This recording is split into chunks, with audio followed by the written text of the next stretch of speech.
আচ্ছা আজকে তো সাইটটা আপলোড করার কথা তাই না? আমাকে একটা হোস্টিং প্যানেলের দিতে হবে, সেখানে আমরা আপলোড করার চেষ্টা করব।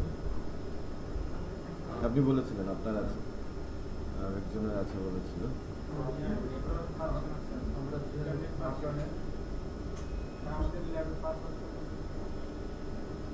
1 থেকে 0 পর্যন্ত।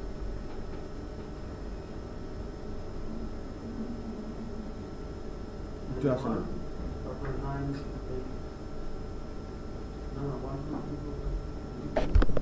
সিগন্যালটা দিব, হ্যাঁ সিগন্যাল।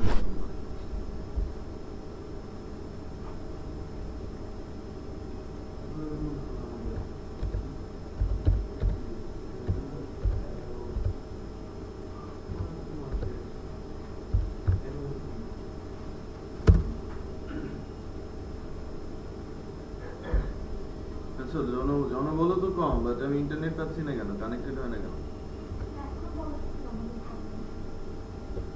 2 Mbps স্পিড দেওয়া হয়েছে। কালকে তো স্যার পাওয়া গেল প্রায় 240 পাওয়া গেল।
পাসওয়ার্ডে কোনো সমস্যা?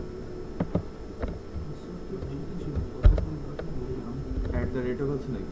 না।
তারা আসছে না, রেগুলার কয়েকজন আসে নাই, আমি জানি যে কয়েকজন মিসিং,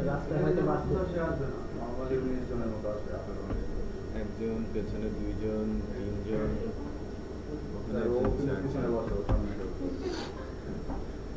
চারজন নেই, আমি জানি যে রেগুলার চারজন আসে না। যাই হোক, আমাদের প্রথম টাস্ক, আমি আজকে অনলি দুইটা টাস্ক দেখাবো। একটা হচ্ছে এনকোডিং এর কাজটা, আমি কিভাবে এনকোড করব আমাদের ইউআরএল এর বিশেষ করে পাসওয়ার্ডটা ইউজারের আইডিটা আমি এনকোড করে দিব, আবার ওটা ডিকোড করে নিয়ে আমি আপডেট করব, তাই না?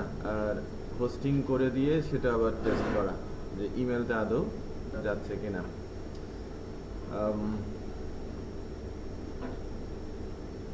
আমরা হার্ড অ্যান্ড সোল ট্রাই করব। আজকে আমাদের ই কমার্স শুরু করার কথা ছিল, যেহেতু আমরা পারছি না, ওই যে পর্যন্ত আমি কাজ দিয়েছি সেটা কিন্তু একটু আপ টু ডেট থাকতে হবে, তাই না? আমি ই কমার্স আমি যদি স্টার্ট করবো, যে লাইক আমি হয়তো নেক্সট ক্লাসও পারবো কিনা সন্দেহ আছে, কারণ অথেন্টিকেশনের একটা দেখানোর দরকার আছে, তাই না? যে আপনারা বলেছেন যে ইউজার অথেন্টিকেশন, তো আমি কিন্তু এর পরের দিকে একটু টানবো, রাইট? ই কমার্স শুরু করলে আমি একটু দ্রুত টানার চেষ্টা করব, তখন কিন্তু আর বাধা দেওয়া যাবে না যে এটা করা যাবে না, ব্রেক দিতে হবে ইনশাল্লাহ। যাই হোক, ওখানে একটা কাজ আছে যে ওনারা দেখাতে বলেছে যে ব্লগ লিখলে ওটা কিভাবে আমাদের অ্যাডমিন অথেন্টিকেট করবে, ওইটাই অতটুকু দেখানোর পরে আমি কিন্তু ই কমার্সে ঢুকে যেতে পারবো। আচ্ছা, যাই হোক, এখানে আসার বিষয় হচ্ছে যে আমরা যে বিষয়টা দেখছি আজকে বা লাস্ট ডেতে যেটা দেখেছি, এটা ই কমার্সের কাজের অংশ। তার মানে ওখান থেকে আমরা সময় কিন্তু যেটা আমি ই কমার্সে করতাম এটা এখানে করা হচ্ছে, মানে যে দুইটা দিন আমাদের এখানে বেশি দেওয়া হচ্ছে, আলটিমেটলি ভেতরকার কাজই আমরা করছি, যেটা ই কমার্সের একটা পোর্শনে দেখানোর কথা ছিল। ইমেল কিভাবে পাঠাতে হবে, এনকোডিং কিটা কিভাবে করতে হবে, আবার হোস্টিংটা তো একেবারে লাস্টের ইস্যু, যেহেতু ওই ইমেল তখনই দেখায় এবং তখনই আমরা হোস্টিংটা দেখাই, ওই পুরো ক্লাসটা আজকের মধ্যে চলে আসে। তার মানে হয়তো লস গেলে আমাদের একটা ক্লাস লস যাবে এবং ওটা কভার করা পসিবল হবে।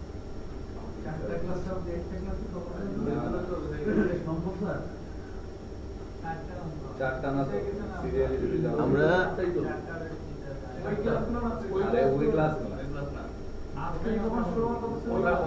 আজকে 26 ই কমার্স শুরু হওয়ার কথা ছিল, বাট আমরা করি নাই। যদি আমি 27-এও না করতে পারি, 28-এ করি, তাহলে কয়টা ক্লাস পেছাবো? দুইটা ক্লাস, তাই না? তার ভেতরে একটা জিনিস, ভেতরকার ই কমার্সের একটা পার্ট অলরেডি এখানে ডান, একটা ক্লাস, আর আমার লস যাবে কয়টা? একটা ক্লাস, ওটা কভার হবে। 4টা আপনাদের ক্লাস হবে, এরকম না যে আমরা 40টা করবো না, 40টা তো হবে যেদিনই হোক, তাই না? বছরে বছর শেষ হয়ে পরের বছর আসলেও করবো, করবো, হ্যাঁ ক্লাস হবে, আমি ক্লাস না করে বেসিস থেকে টাকা নিব না। আচ্ছা, এখন আমার টাস্ক হচ্ছে কি, আমি যে রেজিস্ট্রেশন করছি, একটা ইমেল যাবে, আইডিটা আমি এনক্রিপ্ট করতে চাচ্ছি। এনক্রিপ্ট করার জন্য আমার কি কি দরকার, আমি বলেছিলাম না এনকোডিং লাইব্রেরিটা দেখে আসার জন্য। দেখেন, আমাদের কোডিগনেটরে দুইটা লাইব্রেরি আছে, একটা হচ্ছে ইউআরএল হেল্পার আছে, আর এবং একটা এনক্রিপ্টেড লাইব্রেরি আছে।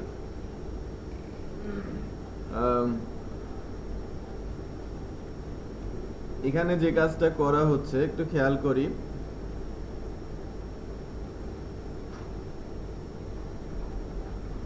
বেশ কিছু কাজ কিন্তু করে দেয়া আছে, একটু আমাদের জানতে হবে যে কোথায় কোথায় গিয়ে কাজ করতে হবে। এই ইউআরএল এনকোড, এটা হচ্ছে আমাদের ইউআরএল যে হেল্পারটা আছে সেখানকার ফাংশন, আর এনক্রিপ্টেড একটা লাইব্রেরি আছে, যেটা হচ্ছে আমার এনক্রিপ্টেড লাইব্রেরির একটা স্পেসিফিক ফাংশনের নাম এনকোড। আবার আমি যদি ডিকোড করতে চাই, ঠিক সেটা ডিকোড, রাইট? রেকর্ড, হ্যাঁ হচ্ছে। তো আমি এই কাজটাকে একটু ইউজ করা বা তৈরি করার চেষ্টা করব, কাজটুকু করার চেষ্টা করব। আমি একটু ফিক্স করে নিচ্ছি। আউটপুটটা অ্যাকচুয়ালি দিস, অ্যাড্রেসটা এরকম হবে। তারা কিন্তু এই আইডিটাকে এনকোড করে ফেলেছে, খেয়াল করেছেন? আমি খুব সহজেই করতে পারতাম কাজটা, আমাকে ইউআরএল এনকোড ইউজ করার প্রয়োজন পড়তো না। এনকোডিং লাইব্রেরি যে এনকোডিংটা করে, এর ভেতরে হ্যাশ থাকে, স্ল্যাশ থাকে, স্ট্রিপ স্ল্যাশ, যেটা ইউআরএল এর অংশ। ওখানে কি সেগমেন্ট হয়ে যাবে না? আমি যদি একটা ছোট্ট ফাংশন লিখি যেখান থেকে আমরা টেস্ট করব, টেস্টিংটা ঠিক হলেই দেন আমরা বসাতে পারবো। ইন্টারেস্টিং, আমার 3 days অ্যাসাইনমেন্ট ছিল যখন আমি ফার্স্ট কোঅর্ডিনেটর শিখি 2006-এ স্টুডেন্ট থাকা অবস্থায় ইন্টার্নশিপে 3 দিনের অ্যাসাইনমেন্ট দিয়েছিলেন, কোডিং, ডিকোডিং, ইউআরএল। হ্যাঁ, আমি তো স্টুডেন্ট ইউনাইটেড ইন্টারন্যাশনাল ইউনিভার্সিটি, ওদের একটা সফটওয়্যার ফার্ম আছে ইউআইজিনেট। লাস্ট ইয়ার স্টুডেন্টরা, আমরা যাদের রেজাল্ট একটু ভালো থাকে তারা সুযোগ পায় ওখানে ইয়ে করার, ইন্টার্নশিপ করার। লাস্ট ইয়ারেই আর কি আমি পাস করেছি হচ্ছে 3 বছর 4 মাস, 4 বছরের কোর্স ছিল, 3 বছর 4 মাসে 151 ক্রেডিট শেষ করেছিলাম। তো 3 বছরের মাথায় 4 মাসের একটা ইন্টার্নশিপ ছিল, তখন আর কি আমাদের তো কাজ টাজ দিত না, কম্পিউটার পাওয়া দূর হচ্ছিল। তো কম্পিউটার পেয়েছিলাম কিছুদিন পর, তারপরে এরকম কাজ দিত, কোঅর্ডিনেটর জিনিস শেখাতেন। তো এইটা করে আসো, ওইটা করে আসো, কিন্তু কখনোই শেখায় না যে এভাবে করতে হয়। ওই যে হেল্প আছে, ইন্টারনেট আছে, ওখান থেকে দেখে দেখে করো। একটা টাস্ক যেটা হয়তো তারা দেখালে আমার 2 ঘন্টা 3 ঘন্টা লাগবে, 3 দিন দিয়ে দিত, করো, করতে হবে, নিজের থেকে করতে হবে, হেল্প করার কেউ নাই। এনভায়রনমেন্ট পাবেন, বাট আপনাকে বলে দেবে না, জাস্ট একটা ক্লু দিয়ে দেবে, এটা করো। ফিড কিভাবে নিতে হয়, ফার্স্ট অ্যাসাইনমেন্ট ছিল, ফিড সেটাই বুঝি না, বাট আরএসএস ফিড কোনো সাইট থেকে রিড করে অন্য একটা জায়গায় ডিসপ্লে করাতে হবে। নিজের টাস্কগুলো আপনাকে কিন্তু এ ধরনের টাস্ক দেবে, একটু লম্বা সময় দেবে, প্রেশারে রাখবে আপনাকে, মেন্টালি ফিট করাবে কাজের জন্য, বুঝতে পেরেছেন? আর ওইটা করলেই অ্যাকচুয়ালি আপনি প্রপার ওয়েতে আগাবেন, যখন কষ্ট করে শিখবেন। ভুলে যাবেন না কখনোই, হ্যাঁ ভুলে যাবেন না আপনি কখনোই, কারণ ওটা আপনি ওটা যখন শিখতে যাচ্ছেন আশেপাশে সব কিছু শিখে ফেলেছেন, তারপরে আসল জিনিসটা শিখছেন। তো উনি ছিলেন Islamic study student, Dhaka university. আমার যিনি বস আর কি, বস বলবো না, গুরু, এখন উনি ইউকেতে আছেন একটা বড় মাল্টিন্যাশনাল কোম্পানিতে সফটওয়্যার ইঞ্জিনিয়ার হিসেবে। তো সেখানেও প্রসেসটা বেশ ভালোই ছিল, তাই না? জটিল জটিল ইস্যু ইমপ্লিমেন্ট করতো, আমার সিএসসি স্টুডেন্ট থিওরি জানো, ইমপ্লিমেন্ট করো, এটা কখন লাগবে কিভাবে লাগবে জানার দরকার নেই, শুধু কাজ করে এনে দেখাতে হবে। মাঝে মাঝে হেল্প করতো, হেল্প যে করতো না সেটা না, গেলে হয়তো বলতো, বাট পারফেক্টলি কি হবে সেটা কিন্তু বলতো না, জাস্ট আশপাশ দিয়ে ঘুরতো আর কি, আপনাকে ধরতে হবে তার কথা, বোঝা যাচ্ছে? তারা যেভাবে শিখেছে প্রসেসটা ওইটাই, তারা কিন্তু সিএসসি স্টুডেন্ট না, বা এই ট্র্যাকের পুরো ডিফারেন্ট, ইসলামিক স্টাডিতে পড়ে এসেছে, বাট তাদের শেখার ধরনটা একটু ডিফারেন্ট ছিল। আমরা যেটা দেখতাম বিশেষ করে, যে তাদের কাছে যখন বসতাম, তার ব্রাউজারে মনে হচ্ছে ট্যাব খোলার আর জায়গা নেই, এত বেশি ট্যাব। মানে যখনই কোনো একটা ওয়ার্ড তার সামনে আসতো, বিশেষ করে উইকিতে থাকতো অলওয়েজ, কোনো একটা কিছু বোঝে না, ওই ট্যাবটা খুলে পড়াশোনা শুরু করে। শেখার পদ্ধতি যে সে তো 4 বছর বা 6 বছর পরে না এই ট্র্যাকে, বাট তাকে তো জানতে হবে, সে তো এই লেভেলে কাজ করছে, তাই না? টিম লিডার হয়ে গেছে, কিছুদিন পর প্রজেক্ট ম্যানেজার হবে, অ্যানালিস্ট হবে, বাট তাকে তো বিষয়গুলো জানতে হবে, রাইট? সো শেখার ওয়ে তারা কিভাবে শিখলো, কনসেন্ট্রেট করতো, অলওয়েজ বসে থাকতো ধুম ধরে, কি করছে? হয়তো পড়াশোনা করছে, বুঝা যাচ্ছে? তো আমাদেরও যারা বিভিন্ন ট্র্যাক থেকে আসছি, তাদেরও ওই প্রসেসে আগানো উচিত, যে আমি যেহেতু কোনো একটা পার্টিকুলার কিওয়ার্ড জানি না, সো না জেনে বসে না থেকে একটু চেষ্টা করে দেখি, তাই না?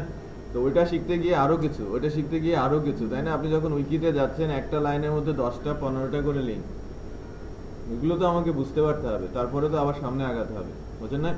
এই জন্যই বলতাম যে তার ব্রাউজারে ট্যাব খোলার জায়গা থাকতো না, সারাক্ষণ সে উইকিতে পড়াশোনা করতো। যাই হোক, ওই জিনিসটাই, যদিও লাইব্রেরি চেঞ্জ হয়েছে, আমরা একটু এনকোডিং ডিকোডিং করার চেষ্টা করে দেখি। ইউআরএল দিয়ে যেহেতু যাবে, আমি আগে ইউআরএল এ পাস করার আগে একটা ছোট্ট কাজ করে নিই, যে আমি একটা ফাংশন দিয়ে শুধু এনকোডিং ডিকোডিংটা টেস্ট করি, তারপর ইউআরএল এর মধ্যে যখন পাঠাবো তখন আমি এটাকে একটু ডিফারেন্ট প্রসেসে যাব।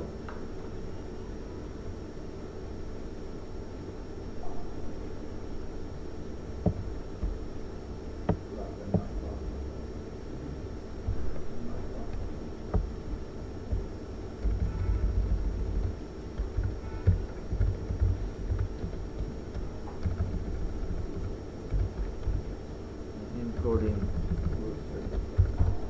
টেস্ট আমাদের কন্ট্রোলার ওয়েলকামে নিচ্ছে। এনকোড একটা ফাংশন করছে। আমাদের কন্ট্রোলারের নাম কি? আমি জাস্ট টেস্টিং পারপাস, আমি দেখাচ্ছি যে অ্যাকচুয়ালি কি হয় বা কি হবে। হ্যাঁ, আচ্ছা, পাবলিক ফাংশন এনকোড। আচ্ছা, এখানে আসি। আমি একটা আইডি নিচ্ছি যার ভ্যালু দিচ্ছি 10। ওকে, আমি যদি একটা লাইব্রেরি লোড করি যেটা আমাদের ফ্রেমওয়ার্কে দিস লোড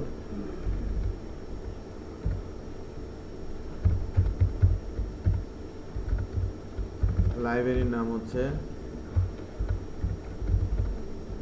এনকোড। আমি একটু দেখে নেই আমাদের লাইব্রেরিটা ঠিক এই নামেই আছে কিনা। ভার্সন টু ভার্সন ডিক্লেয়ার হয় তখন কিভাবে ডিক্লেয়ার হয়? মানে সেদিন বলছিলাম স্যার, এটা আমরা অটোলোডে বা কনফিগে বা ডিক্লেয়ার করে আসছি, এটা এইভাবে লোড করার প্রয়োজন পড়ে না। অটোলোডে দিলে তো ওটা পেয়ে যাবে সব জায়গায়, বাট এভাবে লিখলে শুধু এই ফাংশনের জন্য। ঠিক আছে, আমাদের লাইব্রেরির নাম এনক্রিপ্ট।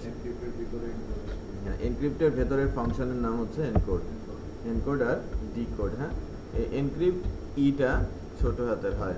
লাইব্রেরির নামগুলো সব ক্যাপিটালাইজ ফরম্যাটে, বাট যখন লোড দেবেন তখন স্মল লেটারে নিয়ে নেবেন। আচ্ছা, এটা হচ্ছে ইস্যু। আর হেল্পলাইন থেকে আমরা দেখতে পাচ্ছি যে কোনো কিছু যদি আমরা এনকোড করতে চাই, কোনো কিছু যদি আমি এনকোড করতে চাই, যে লাইক আমি আইডিটাকে এনকোড করব, আইডিটা, এই যে আইডি যেটা যার ভ্যালু 10, আমি ডলার আইডি বলছি। এখন যেটার ভিতরে আমি ফিক্স একটা ভ্যালু নিয়েছি, রাইট, যেটার ভিতরে ফিক্স 10 একটা ভ্যালু নিয়েছি, আমি ইকো করছি ডলার আইডিকে, রাইট, ডলার আইডিটা আমি ইকো করেছি। তো এখন যদি আমি আমার এখান থেকে নিয়ে রিলোড দেই, কন্টাক্ট আছে এটা চেঞ্জ করেছিলাম তাই না, এনকোড টেস্টিং, দেখেন এখানে এটা এনক্রিপ্ট হয়ে গেছে। বাট প্রবলেম হচ্ছে কি, এই যে স্ল্যাশ ঢুকে গেছে। ইউআরএল এর মধ্যে স্ল্যাশ যাওয়া মানে কি সেগমেন্ট হয়ে যাওয়া, তাই না? তো এটা যদি ইউআরএল দিয়ে পাস করি, সেটা কিন্তু আমার ওইটা যদি আবার আমি রিড করতে যাই, মনে করেন এই অংশটুকু সে রিড করবে সেগমেন্ট, স্ল্যাশের পরেরটাকে আর একটা আলাদা সেগমেন্ট ধরবে। কারণ আমি তো ফাংশনের নামের পরে কি পাঠাবো, আইডিটা, কারণ আইডিটা তো পুরোটা, বাট আমি যখন রিড করব আইডিটা, সে তো নেবে আমি যতটুকু সিলেক্ট করে রেখেছি ততটুকু। এইটুকুকে যদি আমি ডিক্রিপ্ট করি তাহলে কি রিয়েল ডাটাটা পাবো? পাবো না। তার মানে এই স্ল্যাশটা কিন্তু গন্ডগোল তৈরি করছে, তাই না? তো এটাকে, এর থেকে বাঁচার জন্য আমরা এই যে আরেকটা যে ফাংশন আছে সেটা ইউজ করার চেষ্টা করি, ইউআরএল এনকোড। ঠিক আছে, ইউআরএল এনকোড যদি করি, এবং ওটা আবার ডিকোডও করার সিস্টেম আছে। ইউআরএল এনকোডে যদি যাই, এবার দেখি যে যদি আমরা 10কে আবার এনকোড করি ইউআরএল এনকোড দিয়ে, আমি চেক করে দেখি ইউআরএল এনকোড যে ফাংশনটা, এটা স্ট্যান্ডার্ড লাইব্রেরিতে, হ্যাঁ, এটা স্ট্যান্ডার্ডের মধ্যে আছে, এটা পিএসপির একটা ফাংশন। ঠিক আছে, এটা পিএসপি একটা বিল্ট ইন ফাংশন। ইউআরএল এনকোডিংটা পিএসপির একটা বিল্ট ইন ফাংশন, এটা ফ্রেমওয়ার্কের না।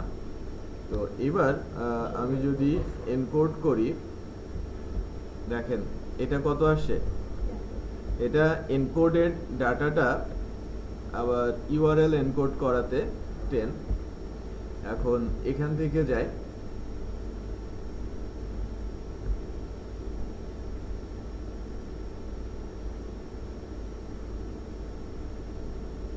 এনক্রিপ্ট থেকে ইউআরএল এনকোডকে আইডি ডিক্রিপ্ট করার চেষ্টা করছি আমি।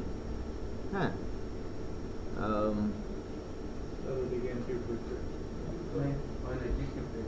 এটা ডিক্রিপ্ট হয়ে গেছে, এনকোড হয়ে।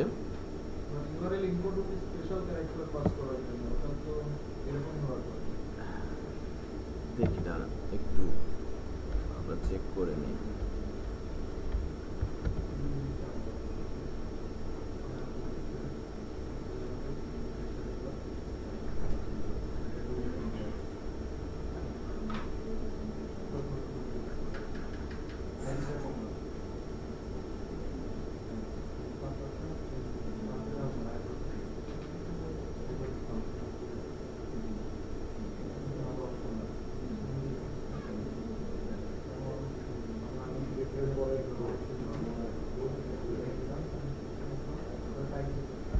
যখন আপনি এনকোড করছেন, ইউআরএল এনকোড করে আইডিটা নিচ্ছে। আমরা কি করলাম, ইউআরএল এনকোড করে এনক্রিপ্টেড ডাটাটাকে যখন আইডিতে রাখছি, তখন এটা আবার 10 ফেরত আসে।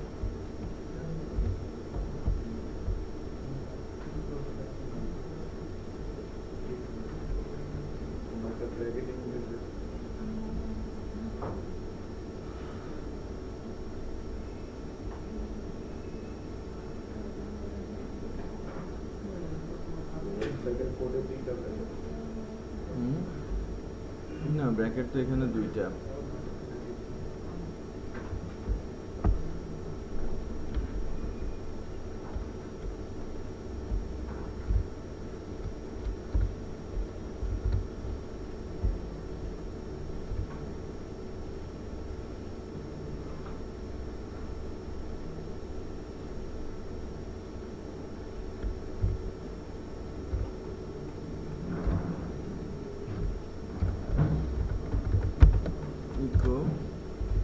ID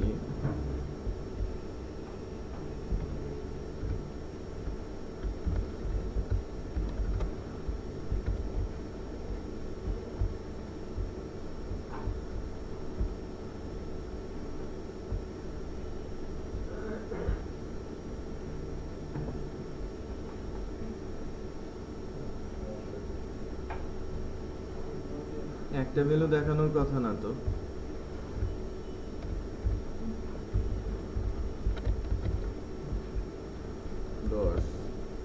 পরের ভ্যালুটা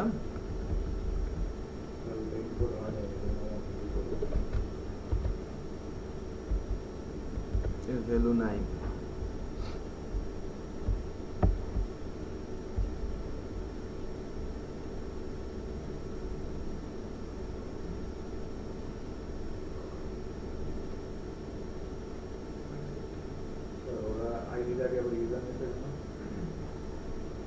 ইউজার ভ্যালু, এটা একটা স্পেসিফিক ভ্যালু নিয়ে নিয়েছে সে, এটা তেমন কিছু না। Encrypt URL segment in coordinator,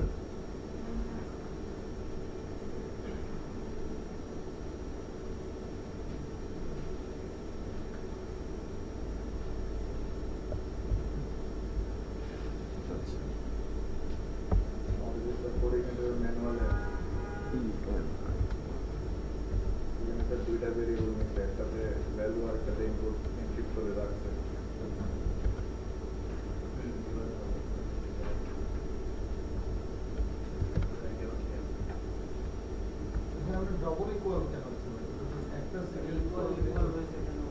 এটা ভুল আছে, এটাতেই প্রবলেম ছিল, ডাবল ইকুয়াল এবং ভেরিয়েবল।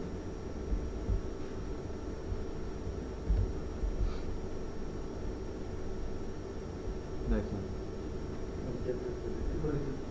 ঠিক আছে, এটা আমার এনকোডেড আবার ডিকোডেড হয়ে কি হয়েছে, 10 হয়ে গেছে। মানে আমি যখন কোনো একটা আইডি পাবো, এটাকে এনকোড লাইব্রেরি দিয়ে এনকোড করব, ইউআরএল এনকোডিং দিয়ে করে সেটা আবার আমি পাঠিয়ে দিব। তারপরে যখন আমি রিসিভ করব, রিসিভ করার পর এটা আবার ডিকোড করে নেব। ওই যে প্রবলেমটা কি ছিল, ইকুয়াল আর ভেরিয়েবল, যাই হোক, আর ওই স্ল্যাশটা একটা ইস্যু। এখন এখানে আরেকটা জিনিস ক্লিয়ার করা হচ্ছে এই ছোট্ট একটা ইয়েতে, যে আমাদের কনফিগের মধ্যে একটা ইউআরআই পারমিটেড বলে একটা বিষয় আছে, মানে ইউআরএল এ কি কি পারমিট হবে। এখন আমরা যখন এনক্রিপশন ইউজ করছি, পারমিটেড ইউআরআই ক্যারেক্টার্স কিছু বাড়িয়ে দিতে হবে। এখানে দেখেন হাইপেন পর্যন্ত আছে, এই যে single quote, plus, semicolon, hyphen, equal, এগুলো পাস করে দিতে হবে, কারণ এনকোড যখন হবে এর ভেতরে এ ধরনের ক্যারেক্টার থাকতে পারে। আমি তো এখন ওই ফাংশনের মধ্যেই আছি, বাট যখন ইউআরএল এ নিয়ে যাব, যদি পারমিটেড ক্যারেক্টার না থাকে এরর দেখিয়ে দেবে। ঠিক আছে, ইউআরএল এর ভেতরে যে পারমিটেড ক্যারেক্টারস গুলো সেটা আমাদের এটা বাড়িয়ে দিতে হবে। তো এটা আছে কোথায়? কনফিগ ফাইলে। তো আমাদের ফার্স্ট টাস্ক হচ্ছে কনফিগ ফাইলটা আপডেট করা। যে দেখেন আন্ডারস্কোর পর্যন্ত ঠিক আছে, তারপর কোটেশন দিতে বলছে, সিঙ্গেল কোট, তারপরে প্লাস, সেমিকোলন, হাইপেন, ইকুয়াল, আরেকটা কি সিঙ্গেল কোট, তাই না, দেন সেমিকোলন দিতে বলছে। সো সে বলেন, আমাদের তো স্যার যেটা এনক্রিপ্ট হয়ে যাচ্ছে আমাদের মেইলে, এটা তো থাকবে একদম তার লাস্টে, রাইট? আইডিটাকে শুধু এনক্রিপ্ট করব। হ্যাঁ, আইডি। আপনি যদি স্যার এই সেকশনটাকে কপি করে আবার কোঅর্ডিনেটরে ডিক্রিপ্ট করেন, সেম রেজাল্টটা পাবেন? হ্যাঁ, আপনি যে এনক্রিপ্ট করে যেটা পাঠাচ্ছি ওটাকেই তো আবার ডিক্রিপ্ট করব। স্যার তাহলে তো যে কেউ মানে আবার যদি ডিক্রিপ্ট করে সেম রেজাল্ট পাইতে সিকিউরিটি তো থাকবে না। আপনি কোডটাকে কপি করে, স্যার আমি আপনাকে মেইল পাঠালাম, আপনি মেইলটা অন্য কেউ করলো, ওই জাস্ট ওইটুকু কপি করে সে কোঅর্ডিনেটরকে ডিক্রিপ্ট করলো, তাহলে স্যার আবার 10 পেজ মানে রেজাল্ট পেয়ে যাচ্ছে না? আচ্ছা, আমি কি পাঠাচ্ছি? এনক্রিপ্টেড যে ভ্যালুটা, রাইট, আমি যে এনক্রিপ্টেড ভ্যালুটা সেটা কিন্তু তার কাছে পাঠাচ্ছি। এখন ঘটনা হচ্ছে যে আপনি বলছেন যে ওই যে ইয়েটা কি বলে, এনক্রিপ্টেড স্ট্রিংটা আপনি আবার নিয়ে গিয়ে আমার কোঅর্ডিনেটরে আমি ডিক্রিপ্ট করলাম, আপনার কোঅর্ডিনেটরে আপনি ডিক্রিপ্ট করলাম, ওই ভ্যালুটাকে ডিক্রিপ্ট করলেন। ওই ভ্যালুটাকে যদি আপনি ডিক্রিপ্ট করেন, সেম রেজাল্ট কিন্তু স্যার পাওয়া যাবে। হ্যাঁ, সেম ভ্যালুই তো আসবে। তাহলে তো ডিক্রিপ্টে লাভ কি স্যার? সিকিউরিটিতে ঠিকই হ্যাম্পার হলো।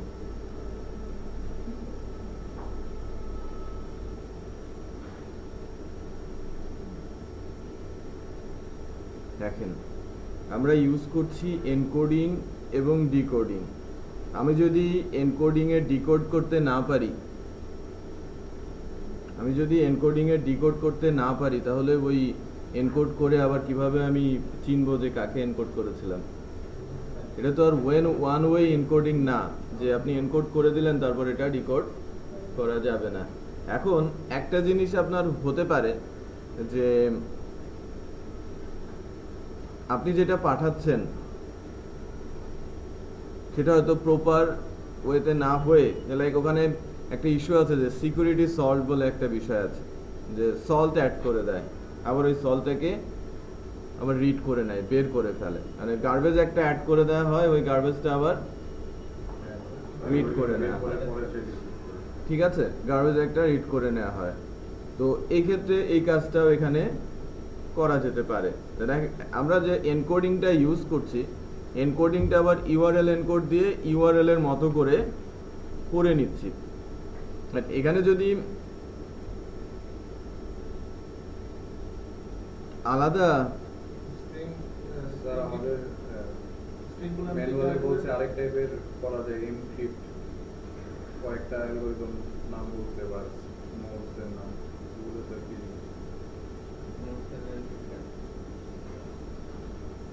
স্যার ইভেন আমরা এনক্রিপশন হওয়ার জন্য তো একটা স্ট্রিং দিয়ে আসছিলাম কনফিগ ফাইলে না করে জানি একদম। ওটা তো ডিফারেন্ট জিনিস, ওটা সেশনের জন্য, ওটা সেশনের জন্য, ওটার সঙ্গে এটার কোনো রিলেশন নেই। এটা ইউআরএল এর, ইউআরএল তো একটু ডিফারেন্ট ইস্যু, কারণ ইউআরএল এ সব ক্যারেক্টার পারমিটেড না। আবার ইউআরএল এর স্ল্যাশ স্ল্যাশ গুলো কিন্তু অনেক জটিল একটা ইস্যু, মানে অনেক প্রবলেম ক্রিয়েট করে।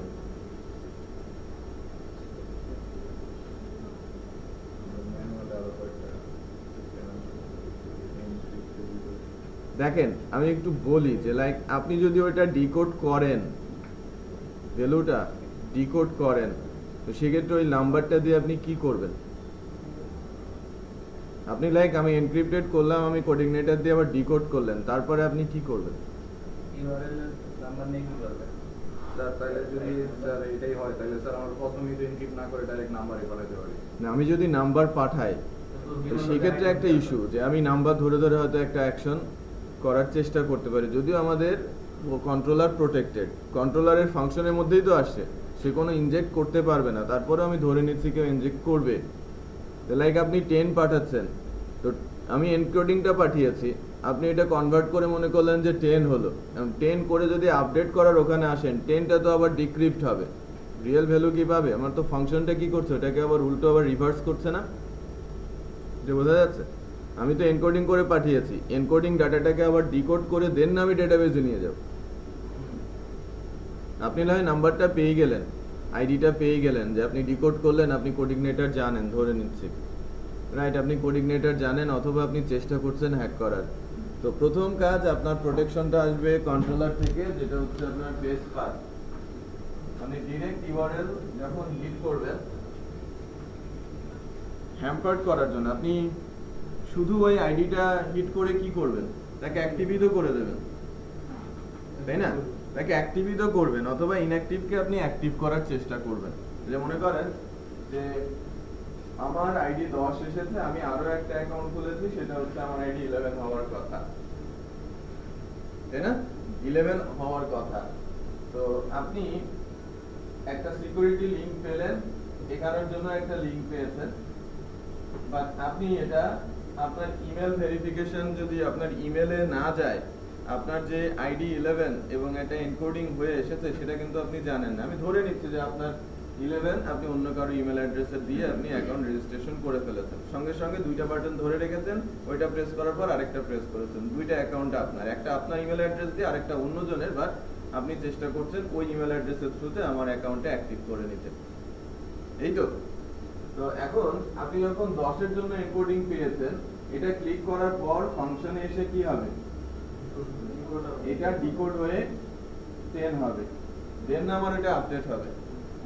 আর আপনি অন্য একজনের ইমেল অ্যাড্রেসে দিয়ে আপনি বলছেন যে আপনি 11 নেবেন, রাইট?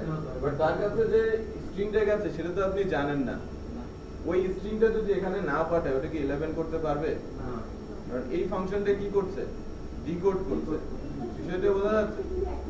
হ্যাঁ, পারবে কি করে? আমি ধরেন আপনার ইমেল অ্যাড্রেস ইউজ করেছি, আমি আমার একটা ইমেল অ্যাড্রেস ইউজ করেছি আর একটা আপনার ইমেল অ্যাড্রেস ইউজ করেছি, আমার অ্যাড্রেস থেকে আমি লিংক ক্লিক করে অ্যাক্টিভ করে নিলাম, বাট আপনার ইমেল অ্যাড্রেসের এগেইনস্টে আমি আমার অ্যাকাউন্টটা অ্যাক্টিভ করে নিতে চাচ্ছি।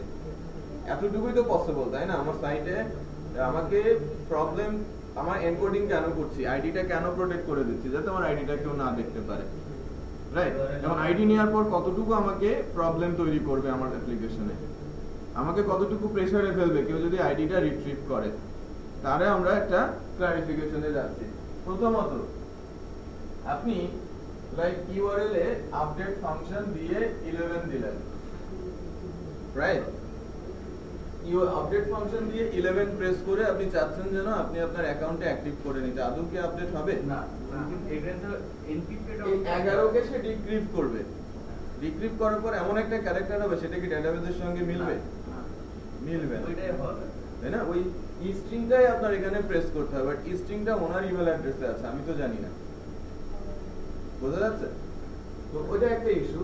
দ্বিতীয় ইস্যু যে আপনি যদি আইডি ধরে জানেন যে আমার ডেটাবেসে 11 আছে, রাইট? কোনো একজন ইউজারের আইডি 11, আমি আপডেট ফাংশন না, আমি ডিফারেন্ট কোনো ফাংশনের মাধ্যমে কোনো একটা ডাটা রিড করতে চাচ্ছি, তাই না? এবং ওটা আপনি যখন রিড করতে চাচ্ছেন, যে মনে করেন যে আপনার কন্ট্রোলারের কোনো একটা ফাংশনের নাম আপনি পেয়েছেন, বাট আপনি কন্ট্রোলারের কোনো একটা ফাংশনের নাম কিভাবে পাবেন, যেটা এক্সিকিউটেবল ফাংশনগুলো ভিউ এন্ডের, সেগুলো আপনি শুধু পাবেন, বাট ওখানে যদি আপনি আইডি পাস করে দেন আপনি র ডাটা তো পেয়ে যাবেন, রাইট। র ডাটা বলতে যে আমার ওই ফাংশনটা যে আউটপুট দেবে সেটাই আসবে, এক্সট্রা করে কোনো কোড দিয়ে কি আমরা ভেতরের ডাটাগুলো দেখতে পারবো? কারণ আমি তো কোঅর্ডিনেটরের ফাংশনের কন্ট্রোলারের মধ্যে গিয়ে কোনো ফাংশন লিখতে পারছি না। কোনো ফাংশন কি আমি লিখতে পারবো কন্ট্রোলারের কোনো ভিতরে গিয়ে ইউআরএল এর মাধ্যমে? এখন যদি আমি জাভা স্ক্রিপ্ট দিয়ে ওটাকে বারবার হিট করার চেষ্টা করি, ওটাকে আমাকে প্রোটেক্ট করে দেবে না? বেস পাথ এক্সিট করা আছে, বোঝা যাচ্ছে? তার মানে এখান থেকে আমাকে প্রবলেমে ফেলার চান্স খুবই কম, রাইট?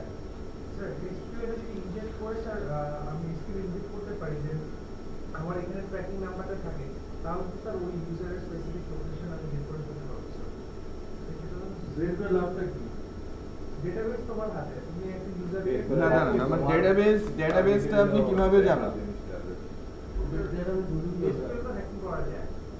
এসকিউএল তো আছে আমার লিনাক্স সার্ভারে, তাই না? আমার ডেটাবেস এবং কোডিং একটা সার্ভারে আছে। আমার যদি সার্ভারের ডেটাবেস হ্যাকড হয় তাহলে আমার কোডও তো চলে যাবে তার কাছে। তার মানে তো আমার পুরো সাইটই ডিস্ট্রয়। ওই সিকিউরিটিটা দেবে কে? Linux server. আমার দেওয়ার জায়গা না, আমার দেওয়ার জায়গা কোড লেভেল সিকিউরিটি। কোড দিয়ে যেন আমাকে ইউআরএল এর থ্রুতে কোনো হ্যাম্পার করতে না পারে, এটা প্রোটেকশন দিব আমি। এবং সেশনের মাধ্যমে আমার ওই পুরো প্যানেলটা সিকিউরিটি দেব আমি, ঠিক আছে? কোডগুলো মানে ফ্রন্ট এন্ড থেকে যেন আমাকে কোনো হ্যাম্পার করতে না পারে, সার্ভারে না ঢুকে সামহাও কোনো অ্যাপ্লিকেশন সফটওয়্যার বা কোডিং এর মাধ্যমে যেন আমাকে প্রবলেমে ফেলতে না পারে, সেটা প্রোটেকশনের দায়িত্ব থাকবে কি আমাদের কোডিং এর প্রোটেকশন।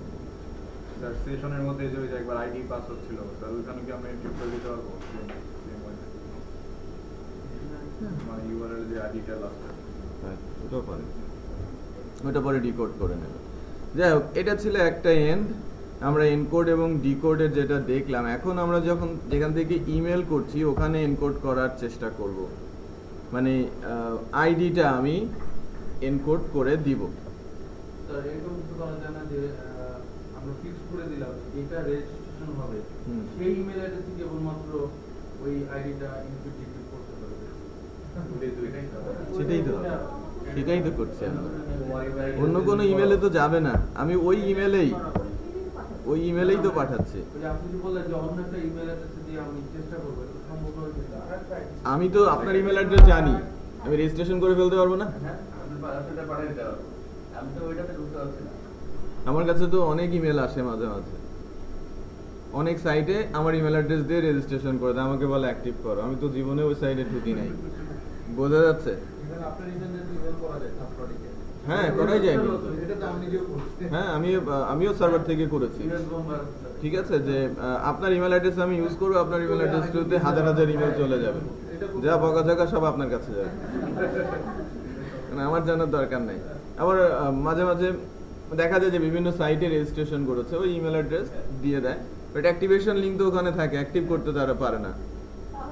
ঠিক আছে, ওই যে পেইন দেওয়া আর কি, আমার নিজের পেইন না নেওয়া আর কি। আমার কাছে হাজার হাজার ইমেল আসবে, আমি কোনো একটা সাইটে রেজিস্ট্রেশন করার অর্থ হচ্ছে প্রতিদিন তার কাছ থেকে আমি অ্যাটলিস্ট একটা করে ইমেল পাবো, এটা থেকে বাঁচার জন্য। ঠিক আছে, যে আপনি হয়তো আপনার কোনো একটা ফ্রেন্ডের ইমেল অ্যাড্রেস জানেন, তার ইমেল অ্যাড্রেস দিয়ে আপনি দিব্যি কাজ করে যাচ্ছেন, অনেকেই করে, কিন্তু এটা বাধা দেওয়ার কোনো উপায় নাই। ওই কারণেই তো সাইটগুলো অ্যাকাউন্ট অ্যাক্টিভেশনের জন্য লিঙ্ক পাঠায়। এখন কি খামোখা পাঠায় না, কিন্তু এখন ওই প্রবলেমটা দূর করার জন্যই কিন্তু আলটিমেটলি।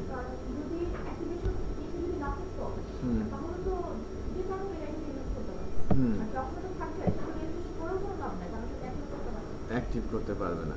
এখন দেখেন, আমরা মেল স্ক্রিপ্টের মধ্যে গিয়ে এই কাজটা করব। আমাদের যে অ্যাক্টিভেশন ইমেল আছে, ইমেল সেকশনে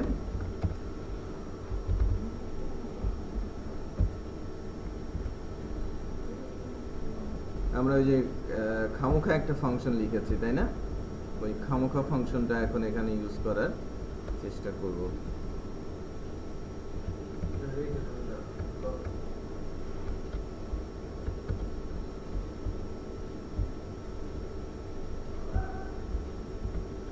এই লাইব্রেরিটা এখান থেকে আপলোড না করে অটোলোডে দিয়ে দেওয়াটাই বেটার, কারণ অনেক সময় এনক্রিপশনটা আমরা ইউজ করতে চাইতে পারি।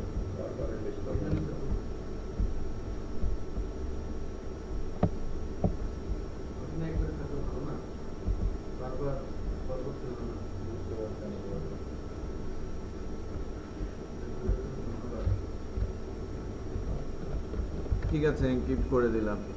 এরপর অ্যাক্টিভেশন ইমেলে গিয়ে এই যে আইডিটা, এই আইডিটা কি অ্যাকচুয়ালি এটাই তো আমার হচ্ছে ব্লগার আইডি।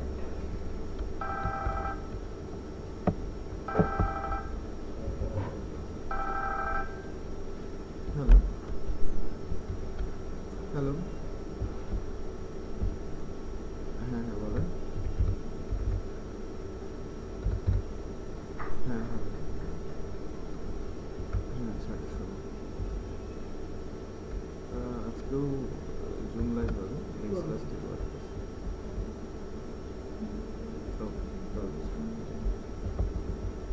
দেখেন ওটা এনক্রিপ্ট করে দিল না, এনক্রিপশনটা দিয়ে দিলাম, এখান থেকেও আমি এনক্রিপশনটা দিয়ে দিলাম, ইএন ব্লগার আইডি। ঠিক আছে, যেটা ডিসপ্লে করবে সেটাও এনক্রিপ্টেডই দেখাবে এবং হিট করার পর এনক্রিপ্টেডটাই আসবে। এখন এনক্রিপ্ট করার পর হ্যাঁ, এবার এই যে আমাদের আপডেট ব্লগার স্ট্যাটাস ফাংশনটা আমাদের লিখতে হবে। স্যার একটু উপরে সরেন স্যার। উপরে টানতে হবে না, আপডেট ব্লগার স্ট্যাটাস। আচ্ছা, তার আগে আমি আরেকটা ছোট কাজ আমাকে করতে হবে, যেটা হয়তো ভুলে যেতে পারি।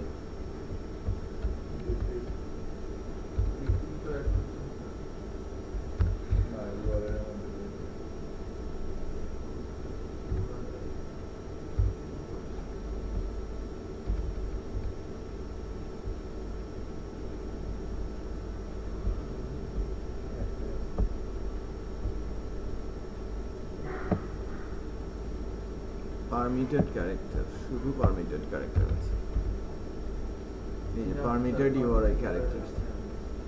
এখানে আমাদের আরো কিছু ক্যারেক্টারস অ্যাড করতে হবে। ক্যারেক্টারস গুলো হচ্ছে এই যে single quote plus comma hyphen equal.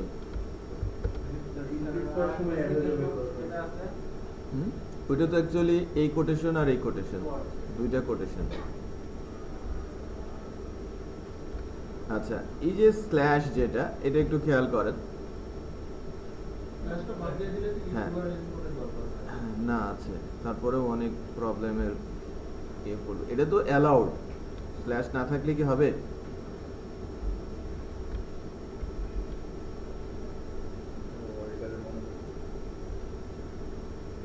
ওকে, এভাবে দিতে হবে। ঠিক আছে, এগুলো সব হচ্ছে আমাদের permitted character, plus comma hyphen equal, স্ল্যাশও থাকবে। সো এগুলো হচ্ছে আমাদের ইউআরআই পারমিটেড ক্যারেক্টারস হলো। এরপর আমাদের যে কাজটা করতে হবে, যে আপডেট ব্লগার স্ট্যাটাস ফাংশনটা আমাদের লিখতে হবে।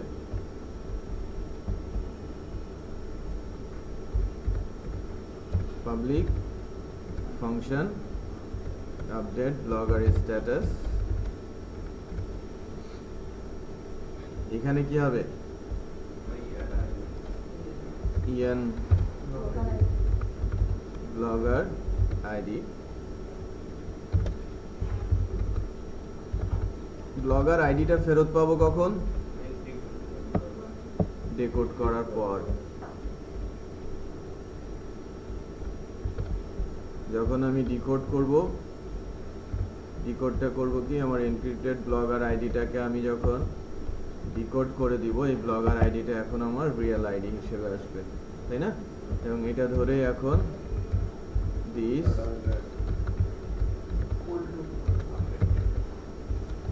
Update blogger status.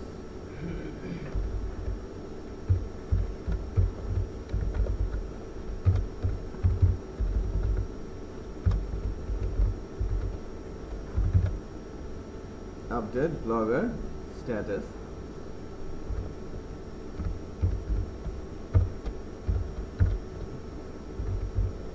Blogger ID. আর এখান থেকে আপনি হয়তো কোনো একটা পেজ লোড করে দেবেন, ঠিক আছে? এখান থেকে কোনো একটা পেজ লোড করে দেবেন। হ্যাঁ, লগ ইন পেজটা আপনি দিয়ে দিতে পারেন, তাই না? হ্যাঁ, আপনি তো আপনার অ্যাকাউন্ট অ্যাক্টিভ হয়েছে এটা বলে দেবেন, ইউর অ্যাকাউন্ট সাকসেসফুলি অ্যাক্টিভেটেড, পাঠিয়ে দিতে পারেন। আরেকটি ইমেল আপনার অ্যাকাউন্ট অ্যাক্টিভ হয়েছে বলে আপনি ইমেল পাঠান, কংগ্রেচুলেশন বলে দিতে, এখান থেকেই ফাংশনটা লিখতে হবে আর কি অ্যাক্টিভ করার। আর আপডেট করার জন্য আমরা তো আপডেট করি লিখতে শিখেছি অনেক আগে।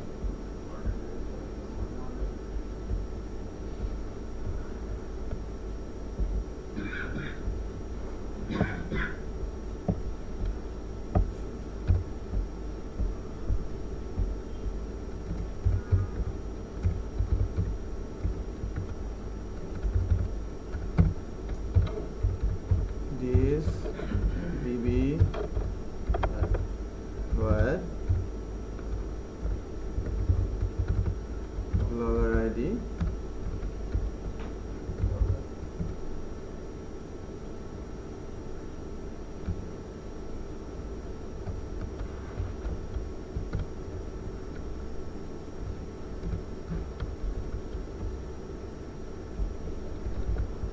ফিল্ডের নাম কি ছিল?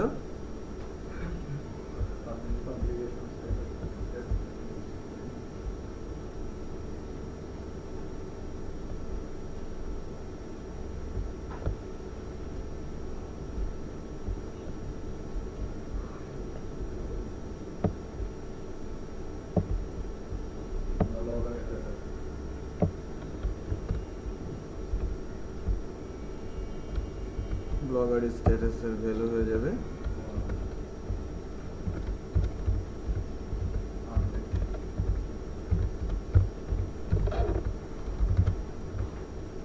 টেবিলের নাম কি,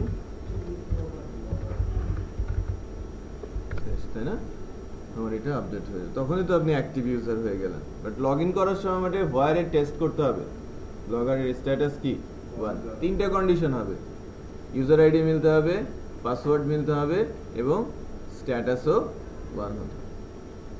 আমরা যখন লগ ইনের সময় চেক করব তখন স্ট্যাটাসটা 1 কিনা সেটাও চেক করতে হবে। লগ ইনটা কিন্তু করে নিয়ে আসবেন আমার প্রজেক্টের ওপর, আমি যেটা করে দিচ্ছি, ঠিক আছে? একটা লগ ইন প্যানেল করে নিয়ে আসবেন। আমরা এখন এই যে প্রজেক্টটা হলো অ্যাটলিস্ট তো লিঙ্কটা হবে, তাই না? আমরা লোকালে একবার টেস্ট করি, লোকালে যে দেখি যে আমাদের ওইটা কাজ করে কিনা। মেইলার মডেল না, ওই এনকোডিং ওটা দরকার, ওটা তো আমরা টেস্ট প্র্যাকটিস করার জন্য করেছিলাম। আচ্ছা, এবার আমি একটা সাইন আপ দেই, সাইন আপ করি। সাইন আপ করার সময়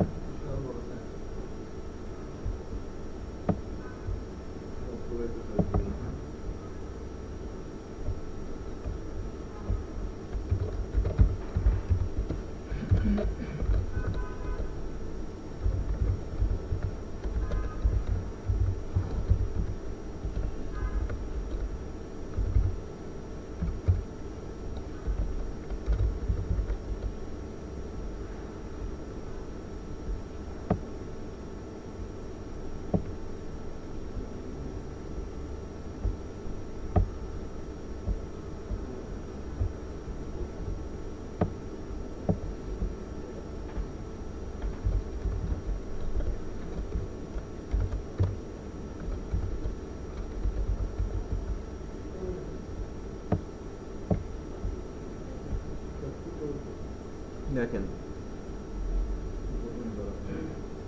ইউআরএল এর মধ্যে এটা আসছে, এটা হচ্ছে আপনার আইডি, মানে লাস্ট যে যিনি রেজিস্ট্রেশন করেছেন ব্লগারে তার আইডি হচ্ছে 7, ঠিক আছে? এবং তার কাছে যে ইমেলটা যাবে, ইমেলের মধ্যে এই অবস্থায় ডাটাটা যাবে। ফাংশন এনক্রিপ্ট করলে আরো ভেজাল বেশি হতো। এটা তো কন্ট্রোলার ফাংশন, এটাই আমি বোঝানোর চেষ্টা করছি। কন্ট্রোলারে অ্যাক্সেস করার কোনো পারমিশন আপনি পাবেন না, কারণ আমি যে বেস পাথ দেওয়া আছে ওইটা দিয়ে ওই ফাংশন পর্যন্ত পৌঁছানোর কোনো উপায় নেই। সেটা ঠিক আছে, কিন্তু আপনাদের স্ট্যান্ডার্ড সাধারণত ডোমেনের নামটা দেখা যায়, আরেকটা বিশাল বড় ওখানে গন্ডগোল হয়ে যাবে। এটা যখন কোডিগনেটর দিয়ে আপনি কিন্তু ডোমেনের পরে ওটা একটা ফাইল অ্যাক্সেস থাকে র কোডিং এ, ফাইল ধরে যায়, বাট এটা কিন্তু কোনো একটা কন্ট্রোলার এবং ফাংশনে যেতে হবে।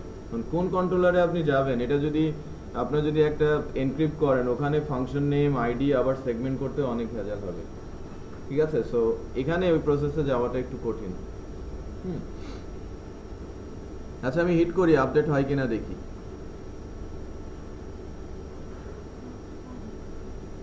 ও শিট, কন্ট্রোলারের নামটা কি? ব্লগার। আমাদের কন্ট্রোলারের নাম কি? ওয়েলকাম না? ফাংশনটা লিখেছি তো ওয়েলকামে।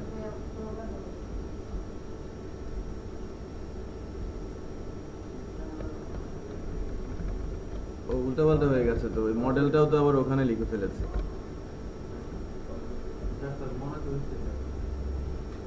ঠিক করে নিয়েন, হ্যাঁ?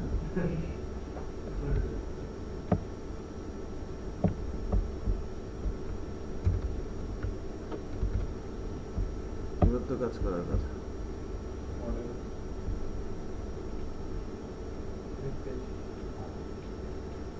রিফ্রেশ মানে রিফ্রেশ তো হওয়ার কথা না। ব্লগারে তো ফাংশন আছেই।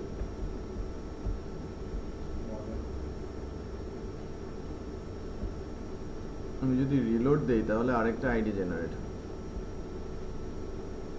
নতুন আইডি জেনারেট হচ্ছে, নতুন একজন ডেটাবেজে গেছেন, সেম হবে, সেম 8। হ্যাঁ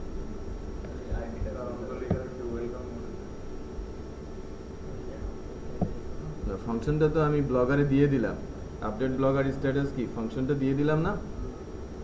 আর এখানে দেখি আমাদের যে মেইল অ্যাক্টিভেশন ইমেল, এখানে কি যাচ্ছে? ব্লগারে। আর এখানেও কি যাচ্ছে? ব্লগারে। ক্লিক করার পর তো আসার কথা, তাই না? আমার ওই স্পেসিফিক ফাংশনে তো যাওয়ার কথা, update blogger status.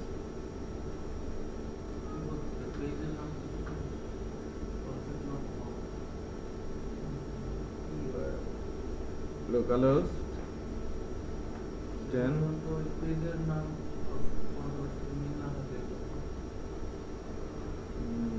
the function access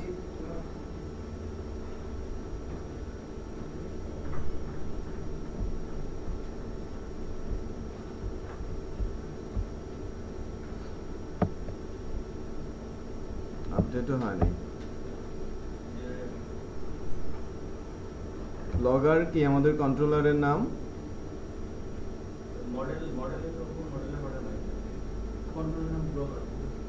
কন্ট্রোলারের নাম ব্লগার, এটা তো পাওয়ারই কথা। আমার তো এখানে আসার কথা আলটিমেটলি। ওয়েলকাম মডেল, ওটা সমস্যা না।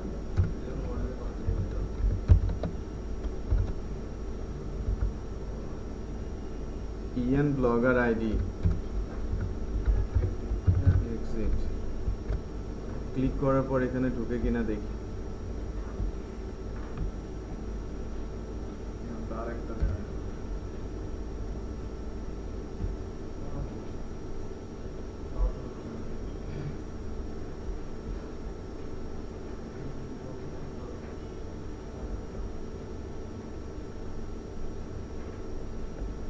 আপডেট ব্লগার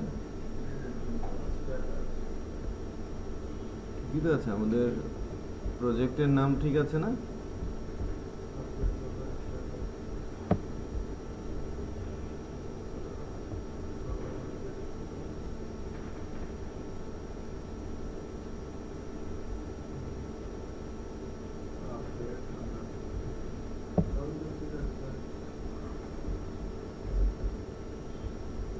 টেস্ট করো।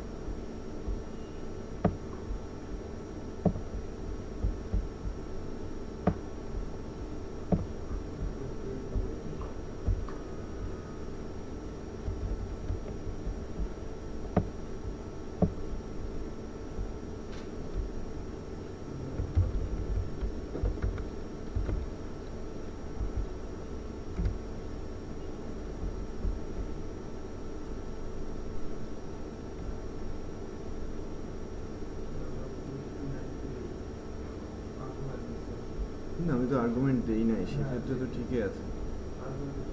ফাংশন ঠিক আছে, ফাংশনে যাচ্ছে, বাট যদি আমি প্যারামিটার পাস করি তখন পাচ্ছে না।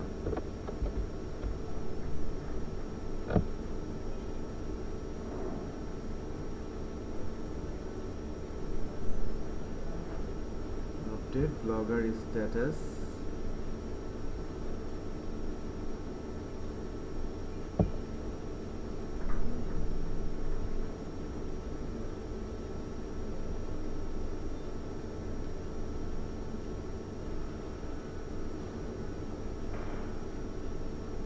একটা লাইনে থাকছে না কেন, ভেঙে যাচ্ছে এখানে।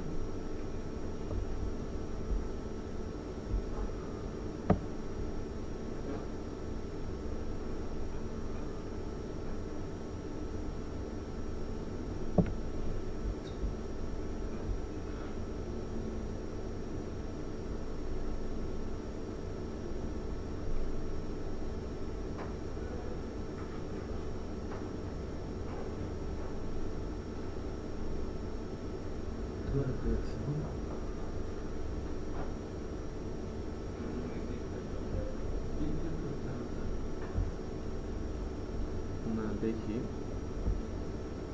এনক্রিপ্ট হয়েছে।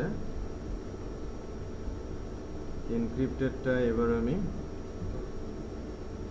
ডিক্রিপ্ট হবে।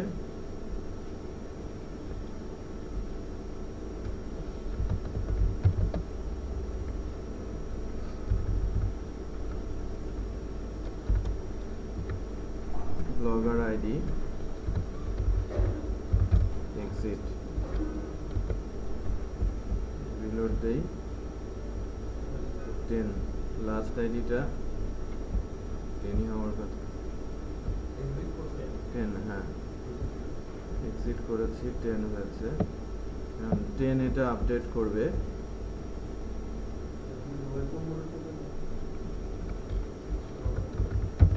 ইকো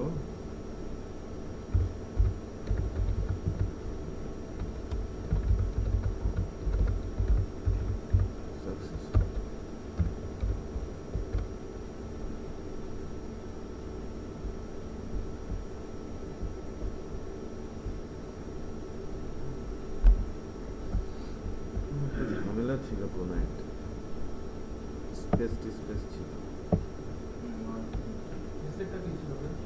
যে প্রবলেমটা সলভ হয়ে গেল কখন, এখানে কোনো একটা গন্ডগোল ছিল যে আমি যখন রিমুভ করেছিলাম এখানে কোনো এক জায়গায় লাইন ব্রেকের কোনো একটা কিছু ছিল স্পেসিফিক।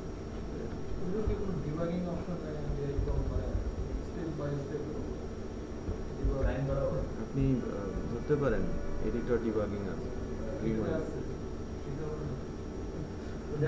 খুব দরকার, এটাই দরকার।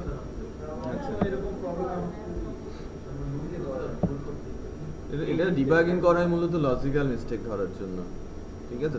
আমি নর্মাল মিস্টেক তো সেই ধরে দেয়, লজিক্যাল মিস্টেক ধরার জন্য ডিবাগিং করা হয়। আমি ডিবাগিং একটা সেশন নিব, আধা ঘন্টা লাগবে, বেশি লাগবে না। আমি একটু মনে করিয়ে দেবেন লাস্টের দিকে গিয়ে ডিবাগিং শিখে। আচ্ছা, এবার তো আপডেট হচ্ছে, তাই না? তো আমরা একটা সাকসেসফুল পেজ দিয়ে নিব এখানে।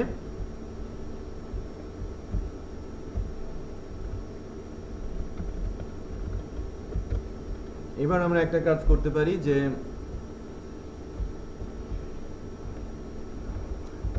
সাইটটা আপলোড করে দেই। এখন আপলোড করার জন্য কি কি লাগে? আপলোড করার জন্য এটাকে বলা হচ্ছে সি প্যানেল। হ্যাঁ, সি প্যানেল। আমি হোমে যাব কোথা থেকে?